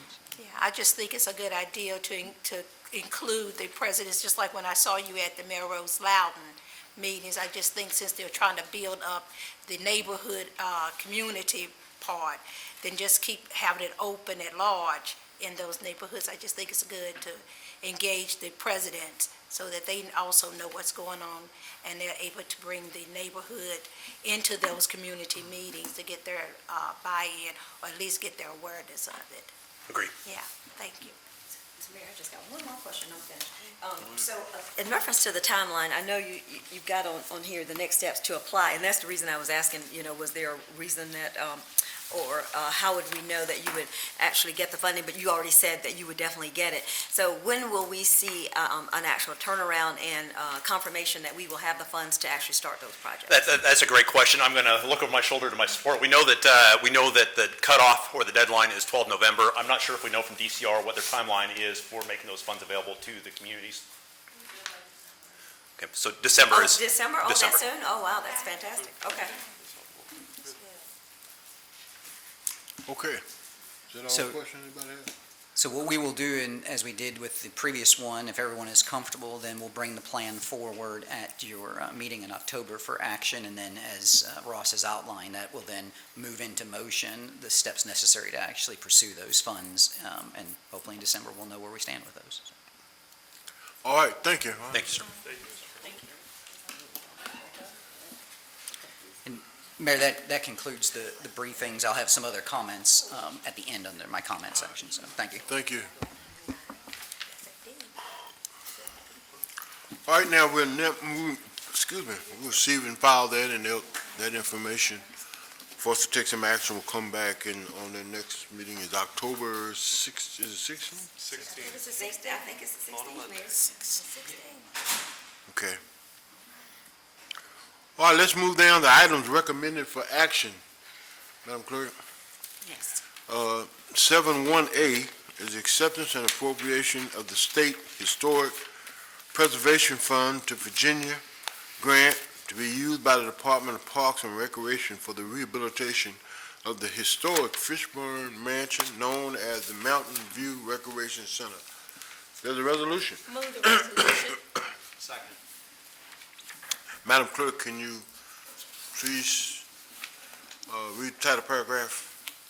A resolution authorizing acceptance of the State Historic Preservation Fund grant made to the City of Roanoke by the U.S. Department of the Interior, National Park Service, and authorizing execution of any required documentation on behalf of the city. Thank you. Any discussion? So, Mayor, just a quick introduction, then I'm going to ask Katie to come up to answer. I know there were some questions that had been asked earlier today. So this is, as you know, we have the Parks and Recreation as part of the master plan and as also a part of the assessment of our facilities. This is one of the facilities that has been identified in obvious need of upgrades, repairs, those kinds of things, and is, because of its historic nature, a costly endeavor. Fortunately, we've had a group form that is raising funds to help in that endeavor, but also pursuing these kinds of funds will aid us in stretching those dollars even further in addressing that. So that's the reason that these funds were sought and how they'll benefit us. But I'm going to ask Katie to come up so that she can explain kind of more precisely what we're doing and then answer any questions that you might have regarding that. All right. Thank you. Anybody have? Oh, I'm sorry. No, it's I okay. didn't see you. Go ahead. Do you want, should I? Yeah, if you want to just kind of give an overview of what it is and maybe more importantly, what's left after this, which is a lot. Yes, which is a lot. So this grant, in combination with another grant that was provided by the Fishburne Family Foundation, so we're able to use that as a match for this grant to really minimize the city's dollars going into the project. But these funds are really going to a planning process for the mansion. There's a lot we need to assess, both the physical condition of the building, a lot of important historical features that we want to make sure we're preserving, but also we want to talk with the community, and we have a lot of really frequent users here, especially our seniors that have, standing weekly luncheons, card games, that sort of thing.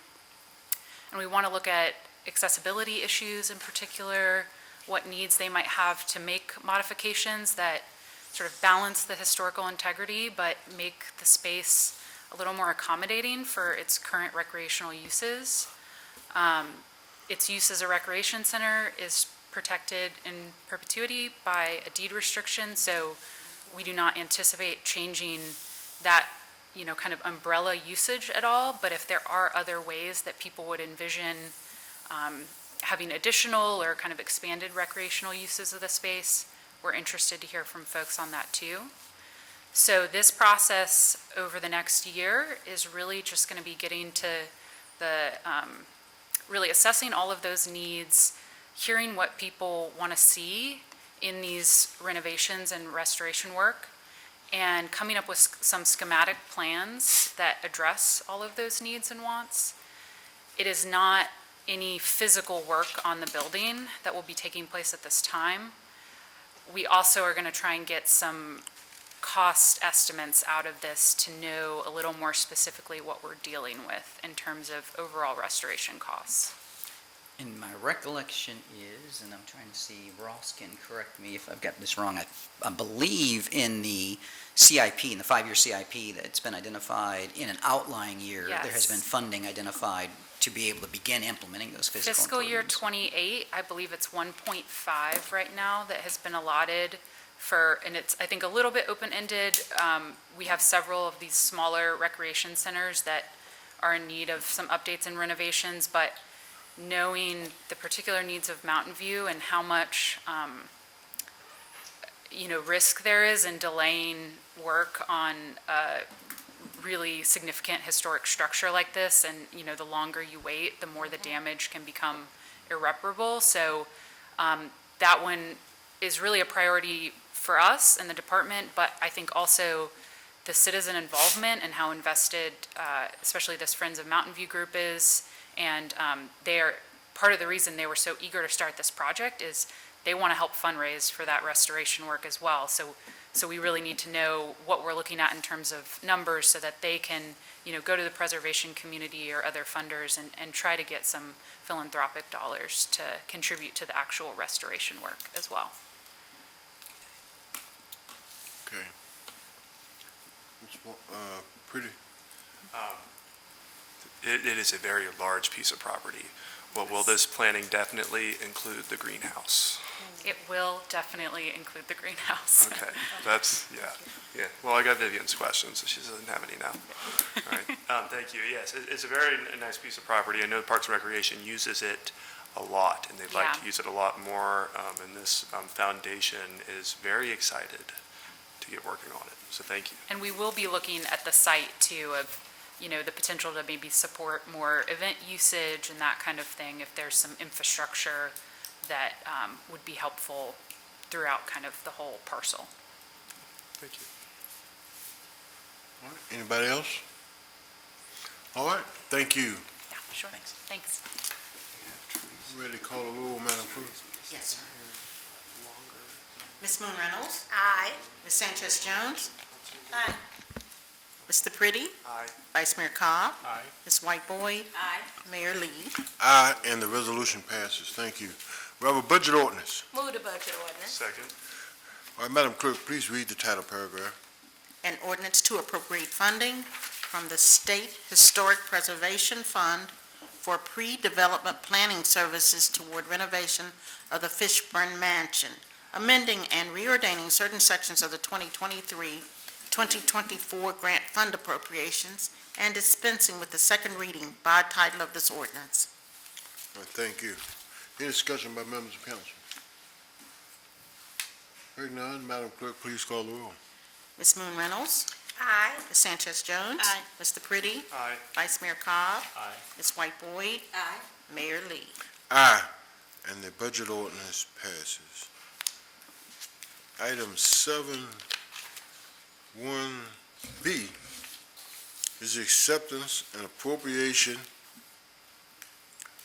of the FY 2024 Department of Motor Vehicles, DMV, Highway Safety Grant, City of Roanoke Youth Transportation Safety Campaign.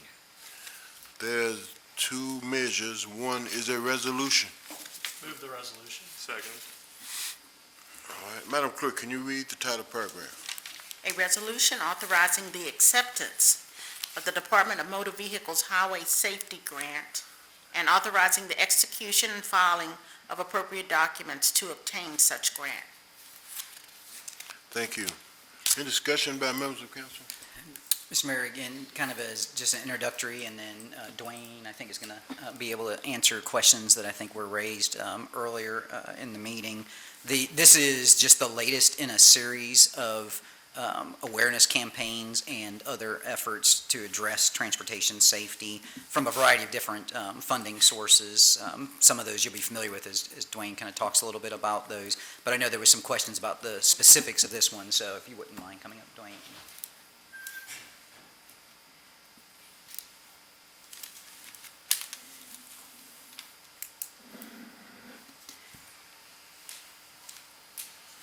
Thanks, Bob.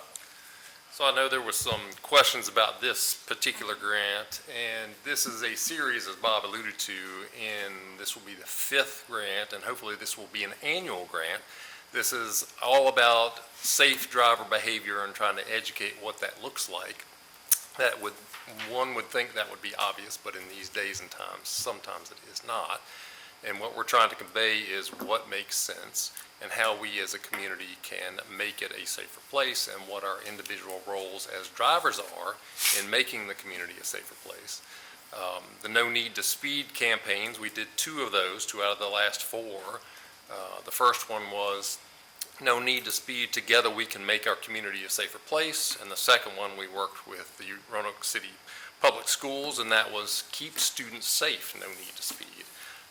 This next campaign, we are building upon Dr. Liz Ackley's research, and she's from Roanoke College and did some research in Roanoke neighborhoods that found that youth in some neighborhoods in Roanoke do not feel safe biking and walking.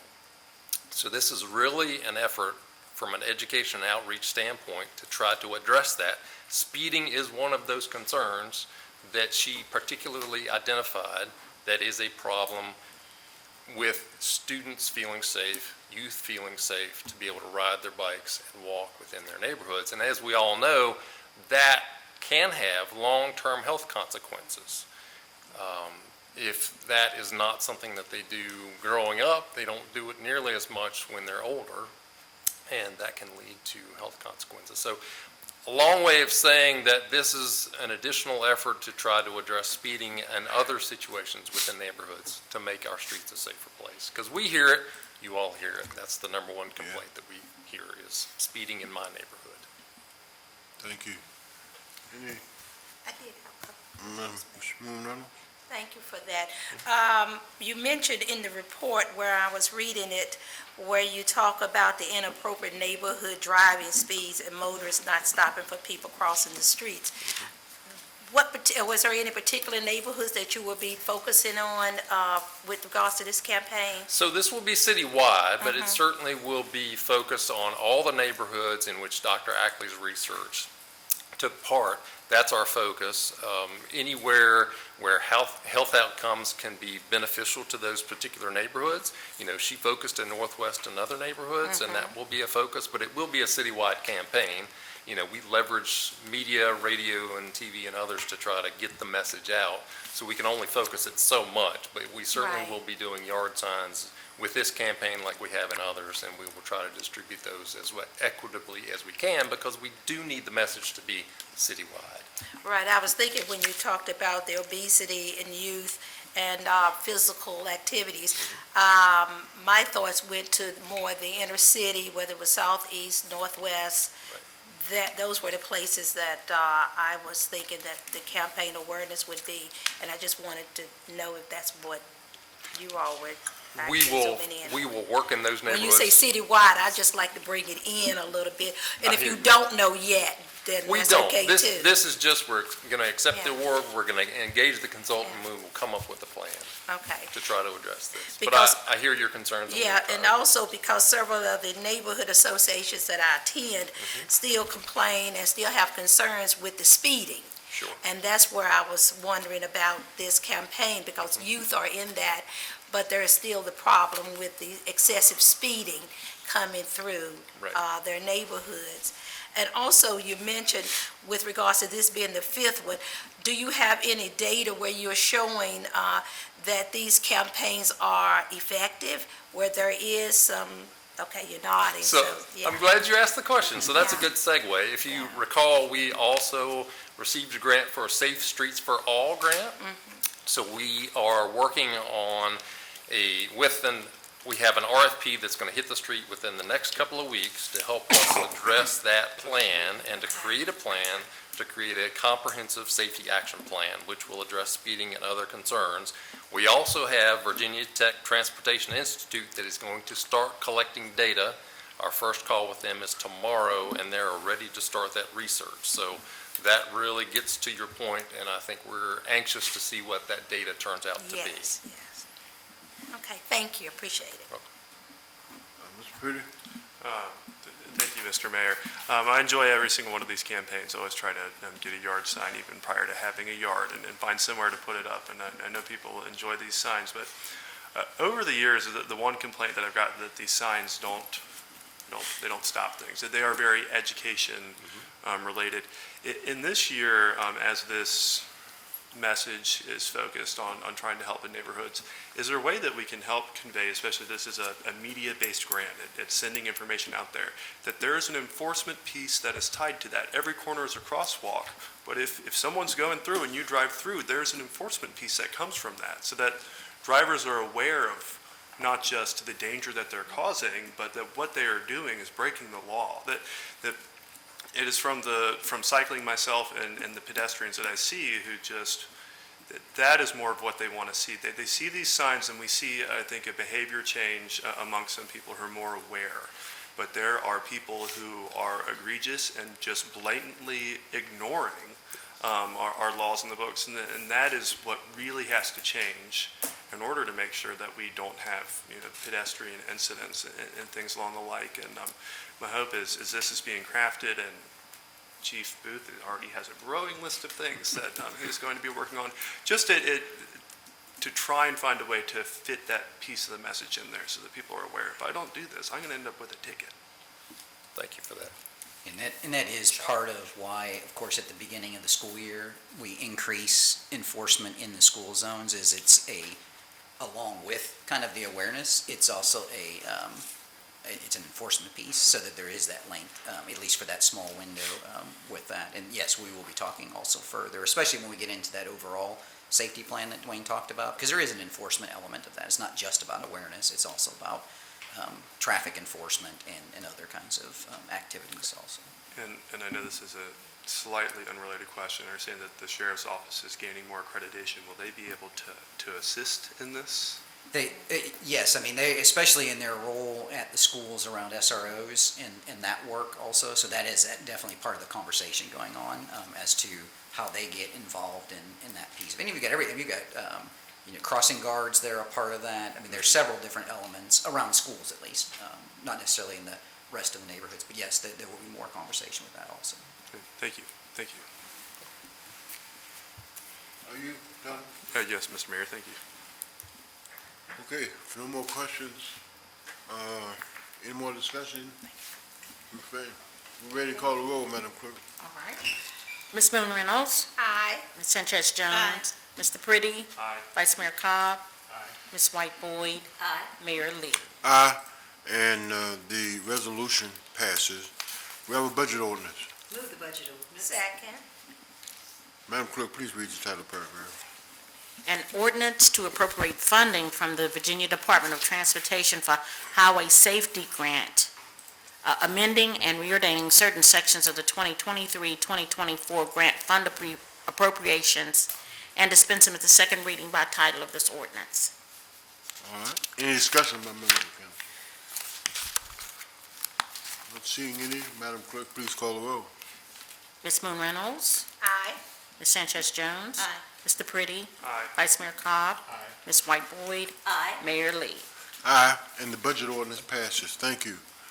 Item C is the execution of an easement to Western Virginia Water Authority for a new variable width fire service line and water vault across official tax map number 646010 or 102, belonging to the city of Roanoke.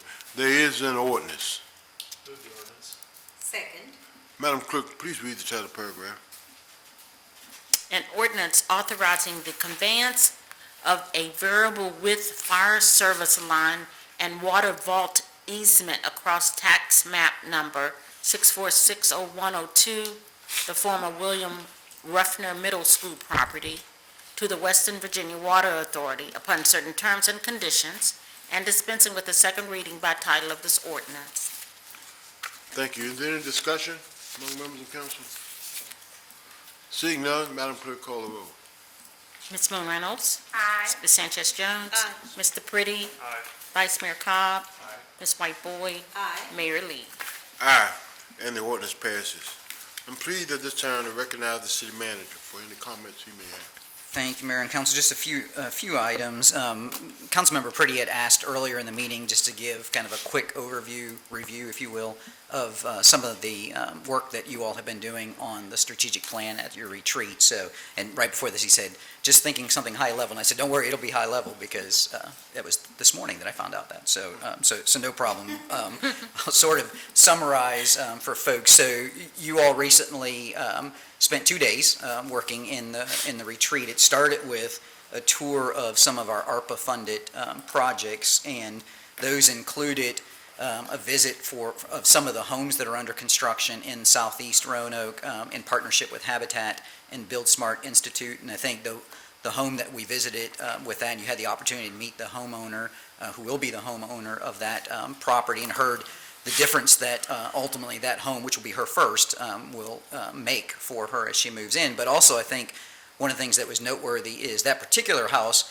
was being completely constructed by the Build Smart Institute participants in the program, and that part of the program is gaining them professional experience while they're getting their learning experience at the Institute, so that then they have the opportunity to work within that field of construction. So that was one of the items that we saw. The other, of course, was visited the Melrose, the market there at the Goodwill facility, and heard more about the plans as they advance forward on that. As a matter of fact, I believe it's this week or last week that Goodwill is beginning to move their offices out of that space so that construction activity can begin on that project, with an anticipated opening of the grocery component of it as soon as the end of next year, the end of '24.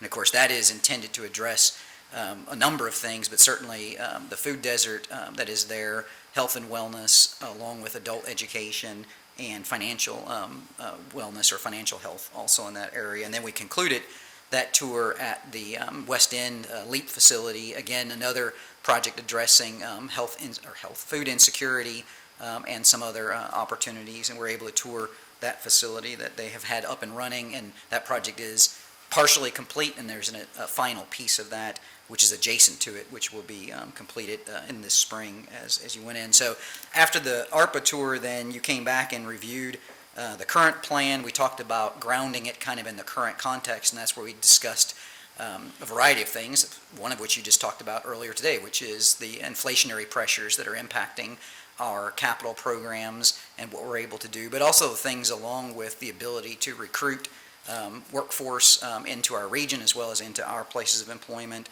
and a number of other things. You learned also about a policy development tool that we were piloting in partnership with the Urban Institute and the National League of Cities. Brandon had shared that information with you, and we'll be talking more about that in the upcoming months ahead. And then you had a discussion the rest of the time really about your strategic priorities. We didn't get all the way through those. We made it through 4 of the 7. You focused obviously on community safety, and that understandably took a fair amount of time to work through what some of the current policies and current priorities and current actions are within that particular priority, and where there might be a desire to make some adjustments and tweaks. And you did the same for economic development, good government, and education, and there are 3 more categories that we still need to work through hopefully prior to the November 3rd budget planning retreat as we progress. So kind of next steps of that, other than trying to finish the work on those remaining 3 priorities, will be at your November 3rd budget planning retreat. We will talk in more detail about what we took away and what we heard at the retreat, because that will start to inform the direction that you provide us for the budget as we begin working on that portion of it. As in the past, we would expect that a draft of that strategic plan would be presented in January, and we would seek further public comment on it, and then ultimately adoption of that in February, which again precedes then the formal budget process that we move forward. And then the end of the second day, you all focused on a discussion regarding your council code of conduct and possible updates associated with that. We had Jim Gwynn in facilitating that for us, and then a little bit about your kind of meeting conduct and different changes you might want to pursue for those. And again, we'll be coming back with both a summary of that, but also some ideas about how you might want to progress forward with that for further discussion by you all. So that's my quick overview of what transpired at the retreat and what might be coming ahead associated with that. So I'll pause there and see if anyone has anything to add to that, and then I've got 2 other items that I'll mention. Mr. Mayor? Yes, sir. I really just asked Bob to cover this because I wanted to make sure while it is a public meeting, but we don't do it here while it's televised, to make sure that they're aware that we spent a significant amount of time focused on community safety and economic development as what our priorities are going to be for the upcoming year, and that this city council is focused on trying to make sure that we make strong improvements in those areas. And I want to thank him for his work for doing that. And if anyone wants to join us at future ones of these where we sit for hours on end and have these discussions, it's a lovely time. There is no public comment period, but you can come enjoy the show. And the next one will be November 3rd. We don't have a location yet, but we will soon. It'll be posted for folks to know. That would be my question. So November 3rd, we're going to have budget planning Correct. related, but will there be a time with which we finish the other We priorities have of this to. strategic retreat? Yes, we have to. I don't know if it'll be that day or maybe before that. We usually use that time at the beginning to kind of summarize what we heard during the strategic planning retreat to get ready for the budget discussion. There'll still be a piece of that. We may, in this case, actually have to conclude our work on the strategic plan at that meeting and then start moving into the budget part. That's Okay. what we have to figure out, so yes, yeah. Most definitely, and I also failed to mention, you also had the opportunity to go down and join a very raucous and energetic group of middle school children from throughout the region who were working with the Workforce Development Board in their Career Quest program, where there are literally thousands of middle school children that come to this area to learn about all the variety of careers that are available in our region. And that also was an ARPA-funded initiative that will continue, was preceding ARPA. We stepped in and were able to elevate it, and will follow ARPA funding. And then also, the facility you were in was the Bella Vista Room at the Berglund Center, which is a new space that the city put in place to be able to hold events just like that, and is available also for public use and public rent as it goes on. So more to follow on that. I just wanted to give that quick overview. Two other items that I wanted to mention is had the opportunity just to return at 1 o'clock this morning from the City Managers Association meeting where 5,500 folks from throughout the country gathered in Austin for a few days to discuss activities that are going on in cities, challenges, opportunities for addressing those.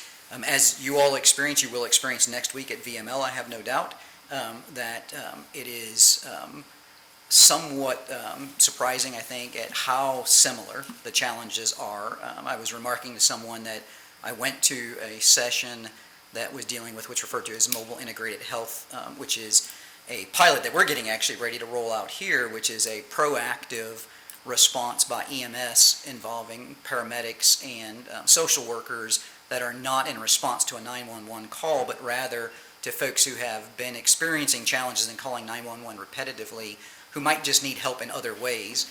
And so I went to a session where those exact same challenges were being discussed in a program that was in place actually for a few years now and starting to show results for it. The community was Beverly Hills, California. So if you can imagine that Beverly Hills, California is having those same challenges, that gives you a sense of kind of the scope of what is going on across the country in a lot of these areas. But I also wanted to note that we actually had two of our folks present at that conference. So Brandon McGinley with our Financial Empowerment Center in our Economic Development Department did a presentation along with a number of other communities. His focus was specifically around a survey that he had conducted here in the community on early childhood learning, childcare. He was able to do that presentation, and Angie O'Brien participated in a roundtable discussion particularly regarding challenges that women working in local government are confronting as they move forward. So we had that opportunity to have those two folks present and wanted to acknowledge that. And while also acknowledging you all, of course, some of you will be going to VML in next week. And as you all know, we were selected to receive one of VML's awards, and this was in the economic development category, and it was tied with Historic Fire Station number 1. This is just the most recent award. There have been numerous awards granted to that project, ranging from its architectural design to its historic preservation to its economic development impact. And just as a reminder, a building that was housing inoperable equipment and just other storage has been turned into a multi-million-dollar investment, private investment, that now houses 3 separate businesses that are adding a significant amount of vitality to the edge of the city. And so that will be acknowledged at the VML Awards. We will, upon their return, probably at your meeting on October 16th, we'll have a presentation of that award here also. But I do know Sam Roman will be representing the city manager's office at the conference, and will be there to also, along with any of you, to accept the award. Mark Nelson will be there from economic development, as will some of the folks involved in the businesses and in the redevelopment of that property will be there. And again, on October 16th, we'll acknowledge that here also as they bring the award back with it. So just wanted to acknowledge those couple of things, and those are my comments. Thank you. Will we be asked as a council to come up and receive that?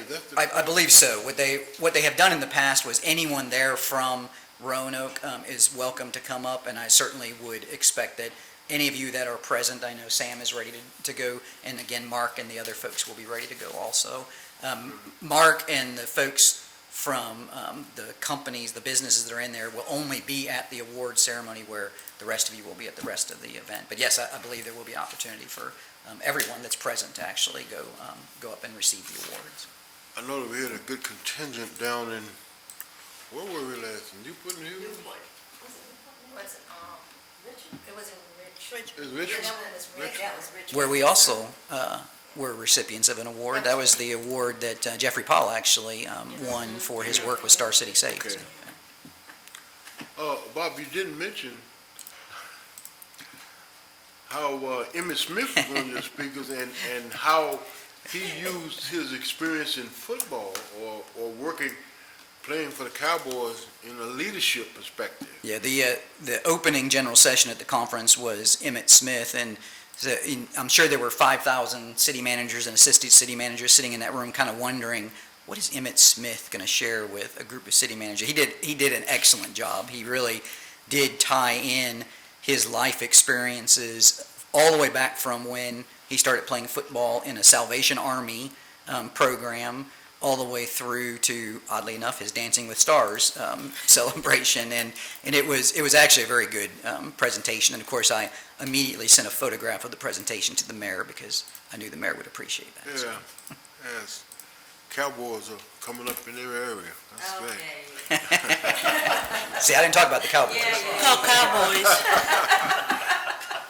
Bob, one other thing I want to ask you about. I got a notification the other day about a groundbreaking. Is that with Goodwill in November?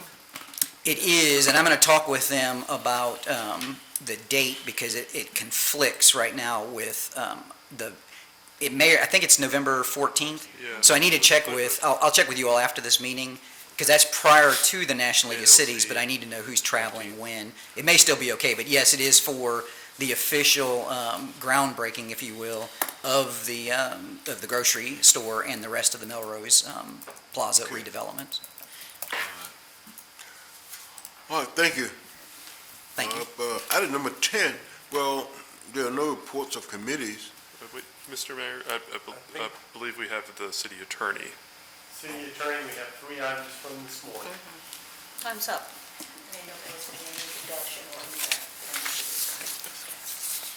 All right. We can take those 3 ordinances amending the city code.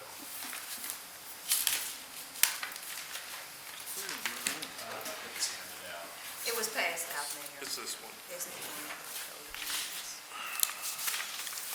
All right, code amendments, and do we need a motion on this? Each one separately. I Yeah, believe. each one separately. Yes. Each one separately? Yes, sir. Yes, Mayor. I move the first ordinance that deals with the, I think this is one that's on the Arts Commission. As they're stated, yes. Excuse me, on the Arts Commission. I make the motion that we adopt the code amendment. I second. All right. Madam Clerk, can you read each paragraph of it? Yes, sir, I can. And I believe this is the one, powers and duties of the commission. Is that correct, Tim? 2-271, they're That's it, stapled. yes. Yeah, the powers and duties. Yes. Everyone's got the same package with the same order. Yes. Yes. All right. An ordinance amending and reordaining subsection G of section 2-271, powers and duties of commission, Article 13, gifts, grants, devices, and bequests to the city. Chapter 2, Administration Code of the City of Roanoke as amended, providing for an effective date and dispensing with the second reading by title of this ordinance. All right, is there any further discussion by members of council? Just ask members of the public, they can go watch our very long discussion this morning if they'd like more insight on this. All right, any other comments? All right, Madam Clerk, call a roll on that. All right, Ms. Moon? Aye. Ms. Sanchez Jones? Aye. Mr. Pretty? Aye. Vice Mayor Cobb? Aye. Ms. White Boyd? Aye. And Mayor Lee. Aye. And that ordinance is passed. All right, second item. Is there a motion? To move the ordinance. It's a Human Services Advisory Board one. Second. All right, Madam Clerk, can you read title paragraph on that? Yes. An ordinance amending and reordaining subsection 4 of section 17-20, functions, powers, and duties of Article 2, Human Services Advisory Board, Chapter 17, Human Services of the Code of the City of Roanoke, as amended, providing for an effective date and dispensing with the second reading by title of this ordinance. All right, any discussion with council, members of council? Hearing none, Madam Clerk, please call the roll on this ordinance. Ms. Moon Reynolds? Aye. Ms. Sanchez Jones? Aye. Mr. Pretty? Aye. Vice Mayor Cobb? Aye. Ms. White Boyd? Aye. And Mayor Lee. Aye. And the ordinance is approved. All right. Next ordinance. Move the ordinance. All right, Madam Clerk, can you read the title paragraph? Yes. An ordinance amending and reordaining Division 2 Permanent Committees, Thank you. Article 14, Authorities, Boards, Commissions, and Committees Generally, Chapter 2, Administration, Section 2-306, Gun Violence Prevention Commission, Code of the City of Roanoke, establishing an effective date and dispensing with the second reading of this ordinance by title. Thank you. Any discussion from members of council? Heard none, Madam Clerk, call the roll, please. Ms. Moon Reynolds? Aye. Ms. Sanchez Jones? Aye. Mr. Pretty? Aye. Vice Mayor Cobb? Aye. Ms. White Boyd? Aye. And Mayor Lee. Aye. And that ordinance passes. Is that it, Ms. Spencer? That's it. That was Yes, all. Mr. Mayor, thank you very All right. much. Thank you for your work on that. And I appreciate the council's discussion on that this morning. And thank you to Laura.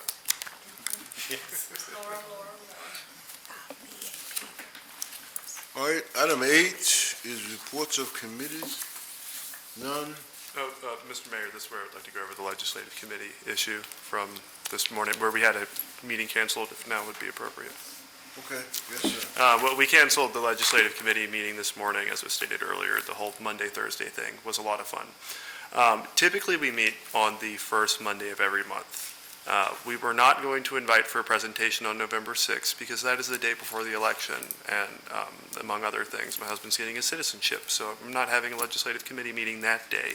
The next one would be on December 4th.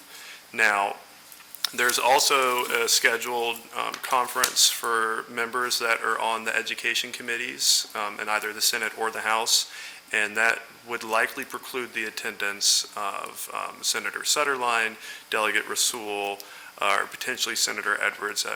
Sounds like he's probably not going to attend that conference. And we also still have a little bit of work to do in firming up the policy statement that we were going to be working on.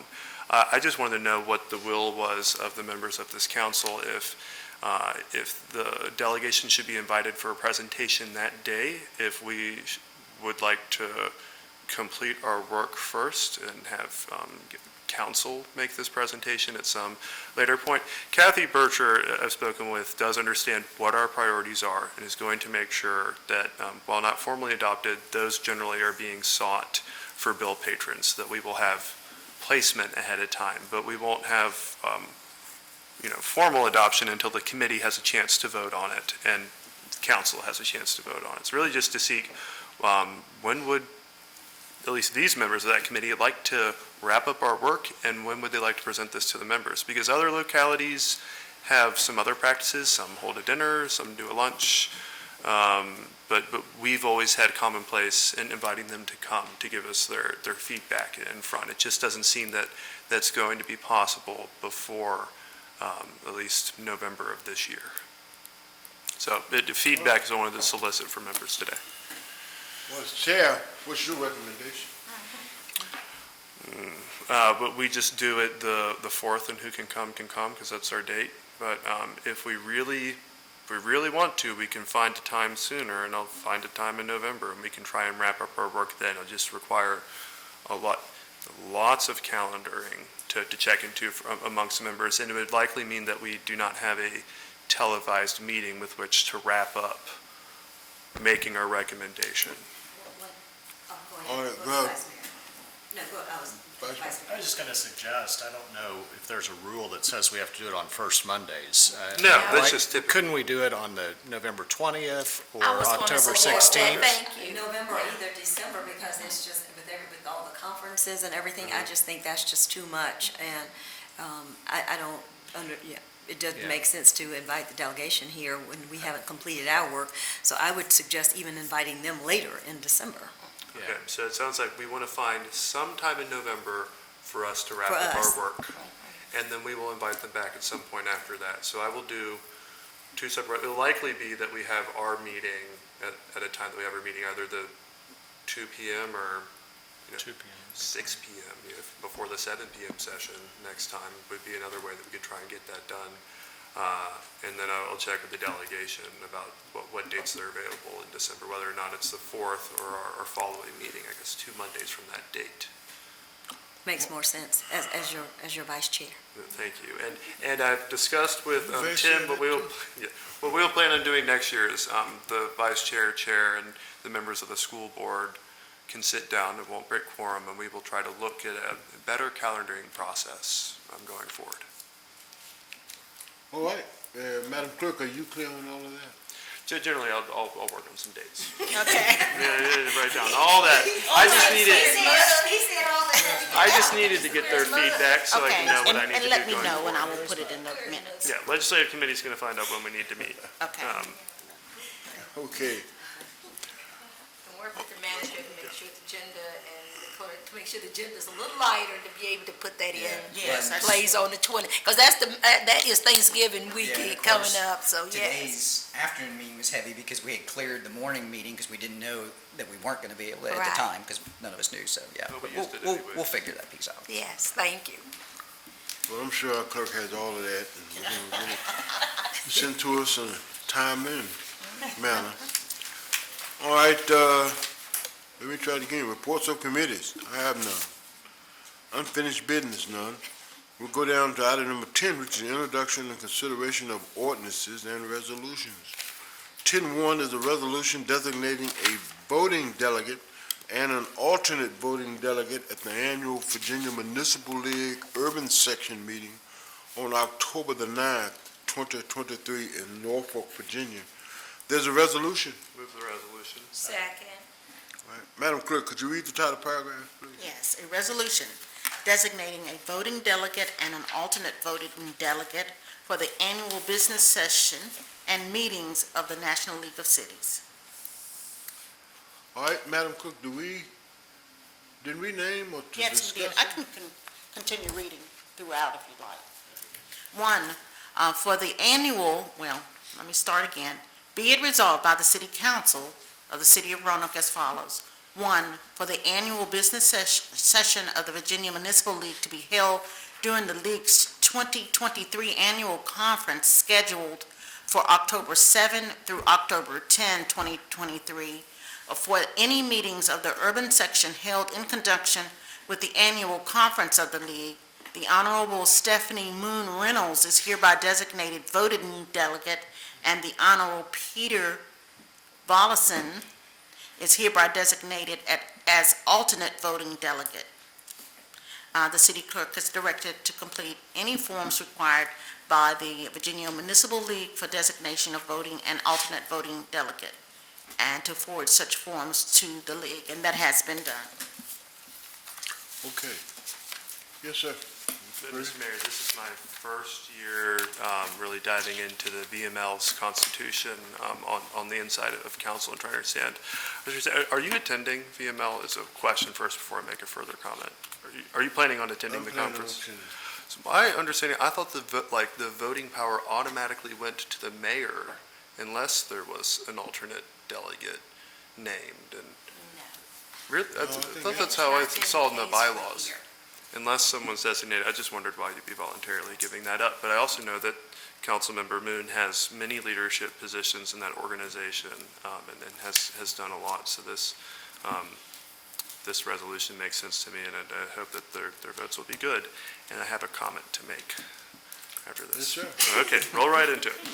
I do understand that there will be resolutions or VML will be adopting their policy committee statements. Everyone on this council should have received an email at some point earlier this week from an organization called Justice Forward Virginia, where they raise concerns with some of the language that is included in the general laws policy committee statement that's being proposed. It has not been formally adopted by VML. It's just the one that's being put before them. It mainly includes language about requesting the General Assembly reinstate some of the traffic stops that have been framed as pretextual traffic stops. I know that this council in the past, in a past legislative committee session, has taken a position to support similar requests of which VML is looking for, and I know I will not be at the conference, and this is being delegated to Stephanie Moon Reynolds. I would just like to note here in it my objection, but also where in that letter the organization just reaches out and wants to offer some education. I know it's today and you've had a long day. They'll be having a Zoom this evening at 6:30 p.m. If you have time, do not go out of your way. I just ask that you watch it. It might provide you some more information. I don't know how that will inform your vote, but I would just feel better about it. And can I just say something to that comment, Mr. Pretty? Yes. And you were not here, but I know you watched that meeting. And you might have been out in the audience, but we did at a later meeting with that legislative agenda, since we had so much opposition to it, we did modify our position on that. So did we not modify our position on that slightly? So I was here for both of those meetings. The position that was modified is that it removed the one regarding when warrants can be served. But nothing was changed regarding the one on Nothing was changed on the stops. traffic stops? And I think that was, no, and I think Councilman Purdy's correct, and that was because there had been a change in the state law, I believe, that actually we were in conflict if we took the position. We took that position, and Senator Edwards said that he would not support that. So it was like, well, if he is, as our legislator, not going to support it, it doesn't make any sense for us to propose that. And I thought that we had changed the whole package, not the whole package, but that as it pertained to the traffic stops, et cetera. Not traffic stops, but it was that one element did get changed. Yeah, it was about the warrants. Yes, I recall recall that discussion, but not the traffic stops. Yeah. Thank you for letting me share on that. That's all that I have. All right, you still got the floor, Mr. Pretty? I'm done with the floor. Okay. All right, Ms. Stephanie Moon Reynolds and Mr. Peter Volson will be our two representatives in Norfolk. Madam Clerk, call the roll on that. Yes, sir. Ms. Moon Reynolds? Aye. Ms. Sanchez Jones? Aye. Mr. Pretty? Aye. Vice Mayor Cobb? Aye. Ms. White Boyd? Aye. Mayor Lee? Thank you. The resolution passes. All right, item number 2 is a resolution to accept the Henrietta Lacks statue through the Harrison Museum of African American Culture to be installed in the Henrietta Lacks Plaza, which was done yesterday. There's a resolution. Move the resolution, and I would ask if the clerk could read that in its entirety. Hey, we got a second. We do have a second? Nope, we do not. And once you get the second, I'll do the second. I just wanted to put that out there with my motion. Are we ready? Are you ready? Yes, Read that, yes, sir. Madam Clerk. A resolution accepting the donation of the Henrietta Lacks statue through the Harrison Museum of African American Culture. Whereas, the City Council previously named a portion of the plaza between the municipal building and the Commonwealth Building adjacent to 3rd Street Southwest as Henrietta Lacks Plaza. Whereas, it has always been the intent of council that a marker in honor of Henrietta Lacks be placed in the plaza bearing her name. And whereas a group of private individuals led by council member Trish White Boyd, working through the Harrison Museum of African American Culture, worked to raise funds to have an artist sculpt a statue of Henrietta Lacks to be donated to the city and placed in Henrietta Lacks Plaza. Therefore, be it resolved by the Council of the City of Roanoke that it acknowledges the following. 1, council hereby accepts the donation of the statue of Henrietta Lacks from the Harrison Museum. And 2, council approves the placement of the statue in Henrietta Lacks Plaza on a base provided and installed by the city. All right, in opening discussion, let me reiterate what was stated yesterday in the efforts of our Councilwoman Trish White Boyd. Thank you for your work on that. We also paid a special tribute to the city manager and his positive work in helping make all of this happen. And also city council, thank you for your vote. And that's where it started, so thank you. A lot of things came together yesterday, and it was a great day for Roanoke. Probably one of the biggest outdoor press conferences I've seen here in a while. And it was well attended, and we've got some, I think, some positive comments on it. I just wish that we could have gotten a little more state, since it's a holiday in the state, it wasn't a state? It is a state holiday, yeah. Oh, state. It's a relaxed day in Virginia. Okay, so, but overall, I think it was a tremendous day for us. Thank you all. Anybody else? Anything you say on that? Mr. Purdy? It was a wonderful event. I stood in the shade. I did not want to sit towards the sun, but it was absolutely wonderful. I even got to walk by the day before and see as it was covered up and just be tempted, but I did not touch the statue. I really want to speak to, you spoke about, thanking city council. I know Councilman Bestfitch was there and other past members, and really about the culmination events that had to take place in order for that to be done, the leadership and the constant pushing, as you shared with us, from Councilmember Trish White Boyd in order to get to that point. And really, it's a consequence of, over time, the General Assembly and elected representation reflecting more of the people that they represent, looking more like them. That's why we ended up with a law that allowed localities to take an option where they could take down monuments that were seen as hateful and give this city an opportunity to move forward. And with the diversity of candidates that are up this year in the General Assembly, we're only going to continue going in that direction and see more celebrations of the like. So it should not be the end, it is just the start. And wonderful event. Thank you. Any other comments? I just would like your support in this vote in favor of it, because otherwise Parks and Rec will have a problem removing it. So, Let me just say, if you haven't seen the excerpts or the video of it coming down out of the sky, it looks like, as you mentioned yesterday, an angel is dropping down out of the sky. That's, when you think about it, that's an awesome way to come to town. That was a real special view and special thing. So, thank everybody that really participated and was present yesterday. thank you, Mayor. All right, Madam Clerk, ready to call the roll? Yes, sir. Ms. Boone Reynolds. Aye. Ms. Sanchez Jones. Aye. Mr. Pretty. Aye. Vice Mayor Cobb. Aye. Ms. White Boyd. Aye. Mayor Lee. Aye, and the resolution passes. So, Henrietta Lacks is there in the plaza. Stay in the plaza. Thank you, Trish. Oh, thank you, Ms. Sanchez Jones. It was a pleasure. All right, item number 11 is motion and miscellaneous business, inquiries or comments by the mayor and or members of city council. Mr. Pretty, and I have something. Pretty. Before October, I doubt we will get the coverage of the Today Show or anything else that we've been on the past week, but October 13th to the 15th is Go Fest. We do not meet again until after that. It is a major event downtown. Everyone should go, where Parks and Rec is working with it. It's a major economic driver of our region, and is very important, and thankful for the work that's going into that.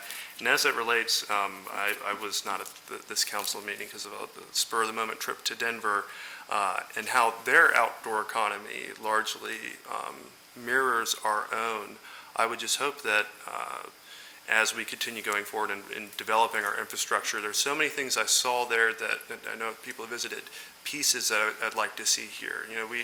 I biked the Greenway this past weekend, 12 miles to Salem, all the way to the end. And the pieces on the Greenway are wonderful, but some of the pieces where you have to get off, or if you want to go in places in town, we're making progress in our bike lanes, but I'd like to see more in a protected bike infrastructure, what we can do to really build that economy completely. And I hope at some point, not in the next month, but hopefully before the end of the year, if we could get an update on where we are with those bike lanes and if we can get protected bike lanes and things along the like. That's where my request alludes to, something from the transportation department or otherwise. All right, any other? I just want to add to what Mr. Pretty said. I would like to get an update also on the kayak park and see how that's going. So, and maybe we could mirror Colorado and have fishing tournaments as well. Ms. Moore, I'll just bring up the rear. Mine is just a congratulations that was from a press release that I have received as liaison to the Housing Authority, that the City of Roanoke Redevelopment Housing Authority earned a prestigious spot on the Campaign for Grade Level Reading, which was the 2023 Public Housing Communities Honor Roll. The City of Roanoke Redevelopment Housing Authority is being recognized, and that's today, is this afternoon, I think, in New Orleans at the National Association of Housing and Redevelopment Officials. They're doing their annual awards merit reception, and that's where they will receive their recognition. This recognition is an acknowledgement of its significant contributions to supporting children who live in public housing through the Book Rich Environments Program. And they went on to say that every year, as part of the Book Rich Environments Program, Roanoke Redevelopment Housing works closely with Star City Reads and Kids Soar. And these collaborative efforts extend to hosting a variety of engaging events aimed at not only distributing books to children residing in public housing sites, but also fostering a love for active reading. And these events include reading sessions with pets, holiday-themed events, story times in the garden, and much more. And then there was a quote from our city librarian, the director of libraries rather, that the city's partnership with Roanoke Redevelopment Housing has enabled the libraries to help even more children build a love of reading. And I just wanted to give kudos to the Housing Authority. Well, are we scheduled to meet with the Housing Authority Commissioners in November? Yes, I believe it is in November, the joint meeting with them. Yeah, I can't recall if it's the first or second meeting, but yes. Okay. Well, I think we'll have a very spirited meeting with them at that time. There's a lot of things I think needs to be discussed with them. Some things going on in the city, especially at Arrows Towers, but we'll do that when we get with them. Yes. All right, any other comments? Thank you. All right, item number 2 is vacancies on certain authorities, boards, commissions, and committees appointed by council. And I'm gonna call on, the vice mayor? I'll call on the vice mayor to announce those appointments or reappointments. Thank you, Mayor. For the Architectural Review Board, we are appointing Brenda Allen to fill the unexpired term of office for Lori Baker Lloyd, ending October 1, 2025. For the Blue Ridge Behavioral Health Care Board of Directors, we are reappointing Dan Carnes for a new 3-year term. For the Board of Zoning Appeals, we are reappointing Andrew Raduli and Meg Dorsey, and we are appointing Sue Ellen Agresta to fill the unexpired term of office for Amanda McGee, ending December 31st, 2024. All right. No, there's more. That was just the prelude. For the Defined Contribution Board, we're appointing Sam Roman to fill the unexpired ex officio term of office for Clarence Greer. We're appointing Anita Reed to the Economic Development Authority for an expiration of 4-year term of office for Stephanie Wyatt Jones, so that will be a 4-year term. For the Equity and Empowerment Advisory Board, we are appointing Caitlin Lewis, effective January 1st, 2024. For the Roanoke Cultural Endowment Board of Directors, we are reappointing Victoria Thornton for a 3-year term. For the Roanoke Neighborhood Advocates, we are appointing Cameron Chase for a 2-year term and reappointing Tony Williams. Okay, thank you. Let me ask you a question. One more. 2 more. We were busy this afternoon, Mayor. For the Roanoke Valley Broadband Authority, we are reappointing Bob Cowell, and we are reappointing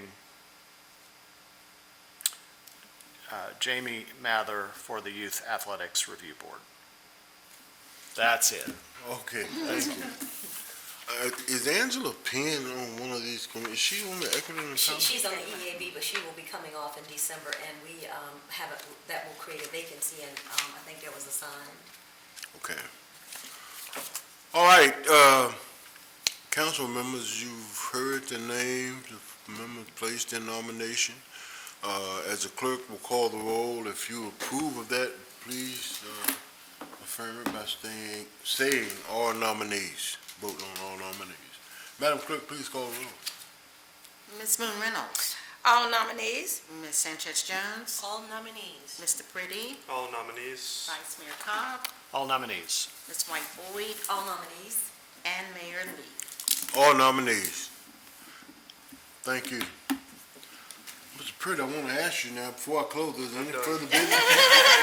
I'm done. Done? Sure. I'm done. Once, twice? That's what happens when I miss a meeting. I gotta talk a lot. All right, thank you, Mr. Pruitt. That was just a joke. We appreciate what you're doing. All right, no further business. This session is adjourned. Including the time when Christopher Columbus arrived in North America. It's based on